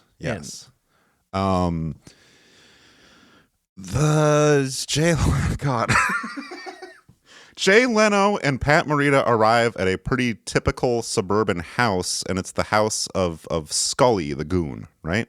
Mm-hmm. And this is where, I mentioned how Pat Morita, his character... Am I saying his full name too often? No, it's fine. Okay. How PM... He seems like a worldly man, a well-spoken man, but they show up to this house and he cannot believe it. He has never seen anything like this. It is big American house. It has yard, it has porch, and as well as doorbell. Yes. He is in childlike wonder. This was one of the more... He's not keeping it to himself. Yes. He is sharing all of this out loud. Doorknob? Doorbell? Oh, America. And I was going to look it up. Like, in 1989, were there doorbells in Japan? Probably not, but like, I don't know. Maybe there's probably some. It's also like, if you're living in an environment where a lot of the houses and apartments are sort of smaller, I think you could conceive of a larger house. Yes. And this is, again, like a very just average house. But this felt... It's like a 2,000 square foot 4-bedroom family home. Yeah, this felt like one of the more racist moments, just his childlike wonder at this house. Yes. They break into the house. There's an alarm that goes off in the house. I think Pat Morita's asking about like probable cause, and Jay Leno says, "Who cares?" Oh, he says, "Yeah, this movie is very anti-search warrant, and every single property that they enter, they make a point of saying that they're not getting a search warrant because it's a waste of time and a pain in the ass. And there's always a way to go, oh, there's a crying baby, or I smell smoke or fire. Yes, thank you. Yeah. When the alarm goes off in the house too, there's a nice moment. Yeah, Jay says that, oh, this is America. When people hear an alarm going off, they just say, "Turn that shit off." And then the alarm starts going off, and one of the neighbors goes, "Turn that shit off." Yep. Typical Detroit accent. Yeah. That was my thought, too. Wow. And I guess at some point, too, I took note that Pat Morita says, "Holy shito." Yep. Again. I'm sorry, but... almost fluent English throughout the whole movie. I mean, he has an accent, but like... he speaks English. Mm-hmm. So now they're in Scully's house. They are looking at stuff that's in there. I'm not sure what they're supposed to be looking at, but it's important to the plot, I guess. But they do find the prototype, right? the gun. Oh, the gun. Okay, I'm sorry. Yes, they find the rocket gun, which is very hard to trace. And hey, remember that rocket gun that was used 45 minutes ago and never spoken of again? Yeah, they the found one that it. Exploded the guy at the trash. That looked so cool. I wanted to see more guys it get did look exploded. Cool. I did. It was the only person it happened to. I know. If that's going to be... I mean, it's an anti-Chekhov's gun, you know? Yes. They did use it, but I would have liked to have seen them use it a lot more. Yes. It was a very cool Yes. thing to have in the movie. Maybe the coolest thing about the movie. Well, next to the car being named the Jared Starburst. My coolest thing in the movie is towards the end, and I have a feeling it might be your coolest thing in the movie, too. It certainly is. But okay, so they find the gun, and while they're finding the gun, Scully guess comes home. who comes home but Tom Noonan? Yeah. And Tom Noonan is a bad boy. They are going through some of his rooms before he gets there and find about, what would you say, 2,000 guns? Yes. And he says, like, is this normal? And he's like, yeah, typical American house. Yeah. So we know you're doing great. Tom, help me breeze through this. This is great. Yes, we know Tom Noonan is bad man. Gunfight ensues. Yes. This is actually kind of a cool gunfight in some ways. It was kind of cool. There were parts of it that I enjoyed. I just like Tom Noonan's character, just like the kind of scary bad guy who's tall. Oh, okay. You know what? I'm sorry. This is, again, referring to my notes. It says here, I started to refer to Pat Morita by his character name, but I just said Fuji because that was part of his name. So it says, Fuji grumbling while looking at guns. Fuji finds rocket gun. Oh, yeah, I honestly forgot they shot that Watchman. Yes. So, yeah, Scully is armed up like when I used the weapons cheat in Grand Theft Auto 5. Yes, he's got about 1,000 guns around him, and he's chasing them. He's got a rocket launcher that he fires at them, I believe. Yep. Yeah. They're by the train tracks, and they're fighting kind of by these warehouses and stuff. And I remember, I think Melissa said out loud, why are there all these melons? Oh, and I remember going, I don't know, or maybe it was me that said it. I'm not really sure, but there was the question asked, why are there all these melons? And then as the gunfight is going, on a freight train. They're hiding in a train car on a very slow-moving freight train. They slide up under a couple mail sacks. They slide up behind a couple barrels of chemicals. I thought at some point. Yes, and Jay Leno now. He's like, okay, I don't want to get blown up. Listen, let's just talk this out. We can figure this out. Look, You're a smart guy. I want to do what's right. We're going to throw the prototype out, okay? And he's like, look, I'm going to tape some shit to it, and we're going to throw it out. And the guy's like, oh, okay. But he tricks him. And this is very Looney Tunes. He actually, instead of throwing the prototype out, they throw out a live hand grenade. Yes. Where did they get that? When Tom Noonan grabs hold of this live hand, I think they got it from his house. Oh, okay. And when Tom Noonan grabs hold of this live hand grenade, he is standing next to the crates of melons. And so instead of having to try to explode something that looks like a human being and have that go everywhere, they get to just have the melons explode. Yes. So there's a big explosion of melons, implied that there's gore and blood, but it's just fruit. Movie making is magical. It is. So that's why there were many melons. That did kind of blow me away. Because until now, I don't know, we've been dealing with stolen TVs, stolen car parts. Now we're grenading guys. Yeah. Blowing them up in like melons. Yes. Okay. We want to figure out who Scully was talking to on the phone before he got blown to melon heaven. Yep. And Pat Morita says we can just use the recall button on his car phone, which I thought was kind of a moment of like, see, these Japanese cars are actually kind of cool. Mm-hmm. Star 67, anyone? Now, hey, Madras, Chris Sarandon, he is giving a speech at some big like ribbon cutting ceremony. Mm-hmm. Mumble, I wrote. I think Jay Leno and Pat Morita arrive at the place with some poorly mixed dialogue, but I did hear Jay Leno say, everybody in Detroit knows him. Yes. So I don't know. Some politician of some sort, not the mayor, but some guy in local government. It's like the groundbreaking ceremony on some sort of community center. Jay Leno was standing up real close to the crowd, and he's talking shit about Madras while he has his shovel in his hand.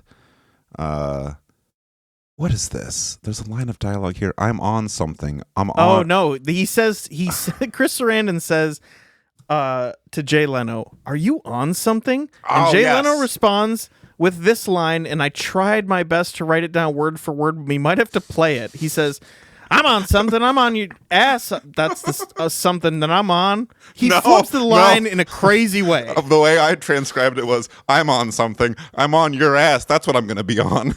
Yes. I'm on your ass. That's what I'm gonna be on. Yes, I know it was something that came out, and I went, how was there not a better take of that? But that was the take. Oh, that was also a theme that I had through this movie. That was the take, huh? Some of the fight scenes, I thought of that, and just well, that's the take. Yep. I'm on something. I'm on something. Your ass is on me. That's what your ass is going to be on me when I'm on with you. Yes. So Jay and Pat get dragged away. Pat Morita has like a sort of autistic flip out. I'm sorry to say, like he's doing like that chin flick thing and flipping him off, and starts jumping up and down and screaming like a maniac. It was kind of embarrassing to watch. Yes. We go back to the police station. Pat Morita has another one of his humiliating phone conversations with his superior officer. They're going to arrest him. And now we see another nice big Pepsi machine at the police station.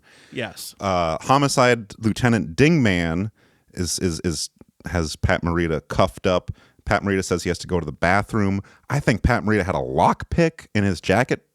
Did you remember seeing that? Jay Leno slipped a lock pick into his lapel. Yes, and I think the police chief is again yelling at Jay Leno like, "Damn it, you're supposed to be the stolen TV guy. What are you doing?" You know? Yeah, you're not supposed to solve murders. You're supposed to solve TV. But that's the biggest problem here. How is Pat Morita supposed to get out of this sticky situation? He says he has to go number one. Mm-hmm. And we walk past a Pepsi machine into the men's room. There are two toilets. Dingman says, "Which one do you want?" Pat Morita says he wants to use the toilet on the right. They're identical toilets. But because he said that and Dingman's an asshole, he's like, "Yeah, you're going to use the toilet on the left." No, I think he meant which hand do you want free? Oh, he's uncuffing I'm sorry. He's uncuffing one hand. I see. And he did it. He's got to do a left-handed piss. I could do that. Yeah. The stranger, I like to call it. So he escapes. Then Dingman just like walks away and leaves him alone in the bathroom. Yeah, he fucks off. And Pat he's Morita got other stuff to do. Escapes through the bathroom window, like that the Beatles song, if you will. Mm-hmm. All right, now the big car chase. I did think the car chase was kind of fun. Oh, wait a minute though. Huh. The car chase starts, but Pat Morita is hungry. Oh. So they get dinner at a nightclub. Oh, God. Yeah, I didn't make any notes about this because I'm like, why is this in the movie? Because it's supposed to be funny. The car chase should be ensuing. Pat Morita's like, "Oh, we did not have lunch." Can I do it without the voice? Yep. Pat Morita's saying something along the lines of, "You can't skip lunch." And now we're in a dark dance club where there's a live band on stage, and Jay Leno and Pat Morita are eating plate after plate of ribs. Yep. And it's like a bunch of, I don't know, like, I'm not trying to be racist here, okay? Mm-hmm. But it's like a black club, and I feel like that's part of the culture shock joke of the whole thing. Yeah, it's a nightclub in Detroit in the 80s. And the music that's playing is very much a ripoff of Kiss by Prince. I don't know if you noticed that. It even had like that same guitar chord. There's all these babes dancing around, and one of them asks Pat Morita to dance, which he does. And in this scene while Pat Morita's on the dance floor, which that was set up like there's going to be some crazy comedy going on, but we just kind of see him dancing with some women. But I think he just has a normal dance. I think There's that no, was supposed to be funny enough as it was. Yeah, it's just the joke is just like, oh, look at little Japanese guy dancing. Yeah. Yep. But Jay Leno stays at their table, and he is rolling his beer glass over one of the pictures that. Right? One of the photos? Yeah, that he got developed, and he's thinking about it, and he's going, wait a minute. Yes. This isn't in Japan. This is from America. So he drags Pat Morita off the dance floor. There's a reference to the Pepsi machine in the photo. Oh, they're back at the photo lab now, I guess. I don't know. Man, this is hard. This is hard. It's hard to be linear with this. I don't know. They do some detective work. They're back with the photo lab girl. She's kind of like the leading lady of this movie. Yeah. On screen for, again, about a minute and a half. Okay, they're doing some blow-ups on the picture. They see the Michigan license plate on the car. Jay Leno makes this explicit reference to a Pepsi machine that's in the photograph. And, I think the Pepsi machine has like graffiti on it that has an address. I don't know, dude. It's the graffiti of a local gang. Okay. And they know where that local gang's turf is. I see. So they head now there. They're going to head over there. And they go into the garage where the car with the stolen thing is. Am I right? Are you there? Yeah, I'm thinking. I thought the car with the stolen thing was at the fucking rent-a-car place. Because remember the lady like crashes into all the... Okay, you're right. They show up to a garage. The other goon is in pursuit. There is a Japanese man working at the garage that they go to. Pat Morita speaks Japanese to him, but then the Japanese man speaks back to him in an American Southern accent. Yep, he said, "I don't know what the fuck you're talking about, man." Well, I don't know why they're there, but they're at a garage. Okay, you know what? Here's a good note that I took here. It says, "What is happening?" Fair enough. But now we get the car chase. Someone gets shoved into a shelf. A bunch of shelves get knocked over. Okay, now it's the car chase. Now it's the car chase. The car chase is really fun. Now my brain is back in. Now I'm like, okay, I can allow myself to give a shit. We have music. Again. The score is sort of like there are original songs in this movie. Yeah. And they're driving. Oh, go ahead. I was gonna say the music here kind of sounded like "Addicted to Love" by Robert Palmer. I thought. Oh, I could see that. Okay. And so, yeah, we've got this car chase includes nuns. It includes men moving flowers. It includes pallets of vegetables. Men moving pallets of vegetables. It includes a racetrack. A factory of vegetables and a Formula One racetrack, as you said. It is really fun. It's pretty fun. It concludes with them driving up a ramp. And they're on a motorcycle during this. They get to the rental car place. That is where the car with the prototype engine is. Yes. And at this point, I was kind of wondering, what am I supposed to be invested in here? You know? Getting proprietary property back to a Japanese private company. But aren't we supposed to hate Japanese automakers? Yeah, I mean it's telling us to. An old woman ends up with the rental car that has the turbo engine in it.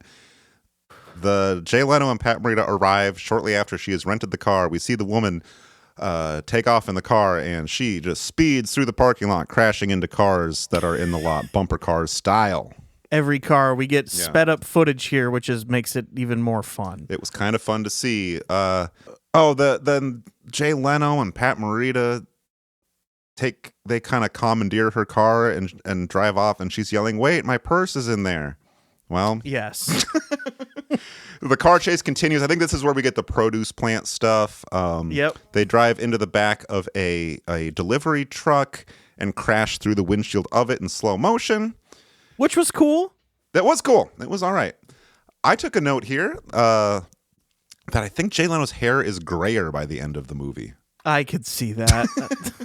That's what happened to it. All right. So the goons, or I guess, is it two of them now? I don't know, dude. Jared Starburst and Tex Cobb. Yes, they grab the prototype and they're shooting at Jay Leno and Pat, and they shoot. Jay Leno gets shot in a back alley at this point. He does, yeah, in the leg, but he still takes a bullet. And he squawks like a chicken and falls to the ground. I made a note here. Why didn't they do this earlier in the film? It would have totally fixed his weird run. Oh. Like his gait wouldn't have been noticeable if they made him have like a bloody limp. Right. That was just a note I have they ever remake this. And we get which will be happening, and we get one of those beautiful scenes where Leno's on the ground, he's injured, Pat Morita's trying to take him with him, and Jay Leno's doing like the save yourself, leave me. Madras drives down this around the corner comes Madras, the crime boss, in his car, speeding towards Pat and Jay while they are injured. How are they going to get out of this? Can I tell you, as this scene is unfolding, as he starts to speed down the alleyway, I truly had no idea what the fuck was going to happen. I also had no idea what was going to happen. Because your brain goes to Pat Morita starts charging at the car that is speeding towards him. Yes, and he's sort of like, it's like he's gaining superpowers. He has like a loud grunt. Yes, it's very Dragon Ball Z. Yes, and he starts charging towards the car. And this was, I thought, the coolest moment of this movie. Yes. Do you want to do the honors? What happens here? Sure. As they approach one another, he jumps, and despite not knowing karate, I don't know if it would help at all if anyone he could do threw his body into a full like flying kick, like body parallel to the ground, both feet both legs feet straight forward, and kicks directly through the windshield into Chris Sarandon's head, which explodes. He caves his head in. He fucking kicks his head off. It's so fucking cool. It really is. I let this was the one moment in the movie where I let out a full on you ever just do that when you're, oh my, I could not believe it. It's a quick shot. The way they pulled it off looks a little janky, but man, he's like, his kick, it's like as if he were like sitting on the ground with his legs out, but he's in the air. Yes. And those fucking loafers go straight into Chris Sarandon's skull. And then he dies. He dies. And what happens? There's a car explosion. Oh, not quite yet. The car crashes. Leno gets up. He pulls Pat Morita from the windshield, kind of drags him out like a dummy. He looks dead. Notes here say these bloodied men are wriggling around. Mm-hmm. Fuji looks dead. The car explodes. But now we dissolve to an airport gate for our final scene. It going from the kick to the airport was crazy, and I think I also audibly gasped when that happened. I went, "What?" And then, okay, go ahead. Pat Morita is in a wheelchair. Jay Leno's on crutches. Pat, at this point, I guess, says he go home. Says something about Oshima, and Jay Leno makes a joke about, isn't he on the same flight as you? Are they taking his dead body back? Yeah. Okay. on the plane? I believe that's, yeah. They have to buy a seat for him? No, he rides under there with the dogs. Okay, so there's gonna be some good eating for those dogs. He didn't. Either way, Pat Morita does not really care for this joke. No. Yeah, it's like kind of that moment earlier with Ernie Hudson's wife where he's just kind of like, oh, come on, man. It doesn't help your like wisecracking lead character when other characters in the movie are like, dude, yeah, too far, man. Fuck you. You hurt my feelings. Asshole. Yeah, my friend's dead. Yep, he'll be riding in the cargo bay, and then I have to bury him and talk to his wife. That's going to be fun. Lighten up. Anyway. Hey, who shows up? It's that pretty blonde police officer from the very opening scene. Mm-hmm. She shows up again with a gift. Jay Leno is showing respect to Pat Morita by giving him a gift on his way out. And what is it? It is the prototype engine. It is the prototype turbocharger that he's not the engine. I'm sorry. This whole time, give it to him in a little bag. Earlier in the movie, Jay Leno had said to Pat, you know, you make a better crook than a cop, I believe.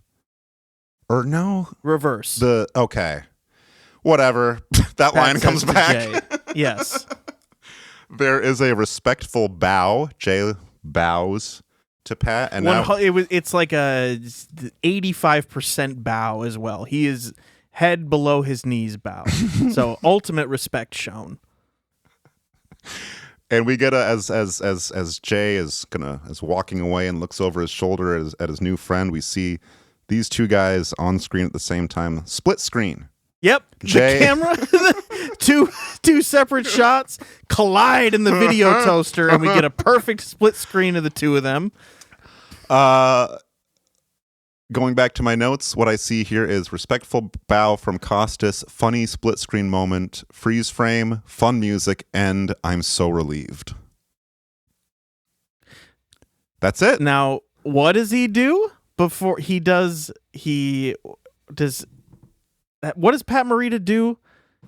He like fakes like he's going to like bow, or he does a bow, but then it's like a fake out bow, and then he sticks his arm up over his other arm. I don't know what that gesture's called. Oh. It's like it means like fuck you, but I don't know. Yeah. Yes, like the kind of and then freeze frame. And I went, no way, that's how it ends. And then the credits roll. I forgot that's what it was. Hey, again, I might have eaten half a weed gummy before watching this. So that I couldn't. I just tell you, when those two when the two scenes collided with each other, and we have the split screen, and it's Jay in the crutches and Pat Morita in the wheelchair, and I just couldn't believe this was it. Yeah, I had more questions than I started with. The cross-cultural exchange of Jay Leno learning to bow like a Japanese man and Pat Morita learning to say, hey, fuck you, I'm walking here. Like an American, yes. Now, as the credits roll, we hear the last original song of the movie. And I don't know if you picked up on this. I didn't. But the lyrics contain such lines as, I've got a feeling we'll see each other again. That's really nice. They thought there was going to be a sequel. Right? That's kind of crazy. setting There up. wasn't even the original. No, I know. The original didn't even happen. So we did it. Oh my God.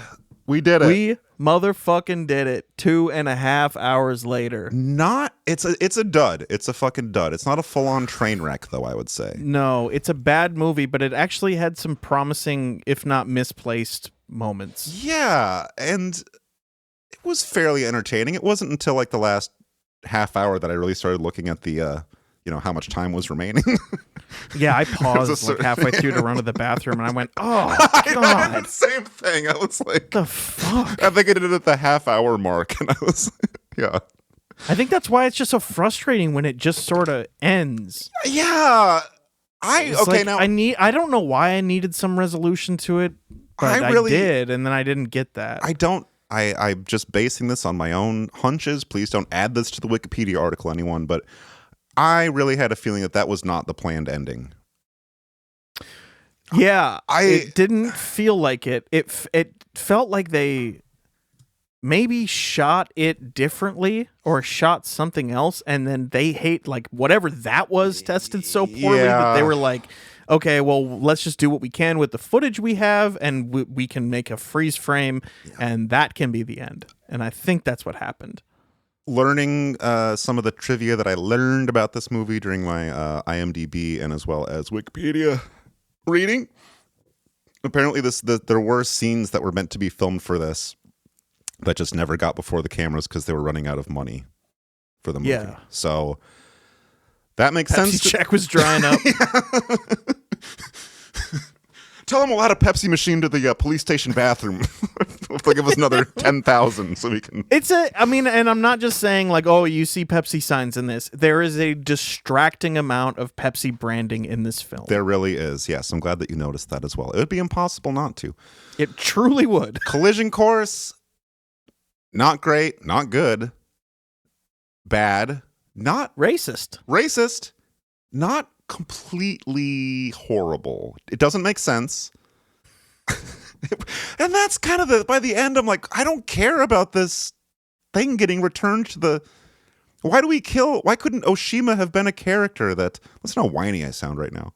Why But why, if why couldn't Oshima have been a character? But why couldn't he have? Why do we kill him right away? He was on a crane. He died. He was hung upside down. He can't live upside down. Yeah. I mean, the movie is pretty bad. I did like the car chase. I thought it was fun. The car chase was all right. And I'm not even kidding about I liked the two of them getting to know each other over the course of getting blackout drunk over a night. I feel like a lot of movies will try to shoehorn in like other activities and you meet their family or maybe you have to like go through some like bonding moment together. But nope, you get the mugging and the drinking and that's it. And then they're best buds. Waking up on the floor of the most disgusting apartment you've ever been in. Yeah, ladies, men are simpler than you think. That was pretty realistic. It was. And I also when they dissolve, when they do the whiskey bottle dissolve and they're drunk, the first thing we hear Jay Leno say to Pat is like, "You're my partner. You don't tell me shit." And then he's like, "I don't tell you shit." And I'm sorry, that's how they make him talk in the movie. Yes, it is not fun. I genuinely felt bad for Pat Morita having to like deliver a lot of these lines. Like, I don't know, maybe he's a good sport about it. Like, maybe he didn't mind. Maybe it was enough of a paycheck where he just kind of was like, yeah, whatever. I mean, I have to think it was maybe a blend of the two where I think he was down with a little, ethnic humor, but some of it just seemed... Oh, the read my rips. He looked embarrassed to be delivering that line. Yeah, it sucks.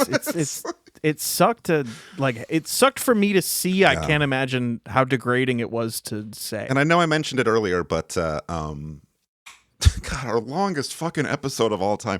This is not the new format. Jackie will be back next week. Paul won't even be here. It is the new format. We're doing a movie a week. We're the official Collision Course podcast. I had truly enjoyed this, and if we want to ever do this again with any movie star who has birthday, I'm down. I would be down. And this was the first time in my life that I watched a movie and took notes throughout it and tried to like think, formulate what I would be saying about it critically. So, did I do a great job? You did. Okay, thank you. I'm actually saying that you did. I would say I would cut out a lot of like when we kind of go off course and maybe it won't make it as brutal. Like just the times where we get like linear stuff wrong, we could skip ahead like that. Though some of the effect of the movie is, once we get into that final third, the moments where I just kind of space out and go, I don't know. Yeah, I was fully lost until the kick. The kick. Okay, highlights of the movie. The kick, number 1. Scully getting blown up with the melons. Yes. Awesome. All of the exploding fruit and vegetables. Yes, the fucking garbage guy getting blasted with the rocket. More of that. Listeners, head over to youtube.com, watch Collision Course, leave a comment saying, "Happy Birthday Podcast sent me." Yeah, at Jay Leno, the Happy Birthday Podcast told me to listen to this or watch this.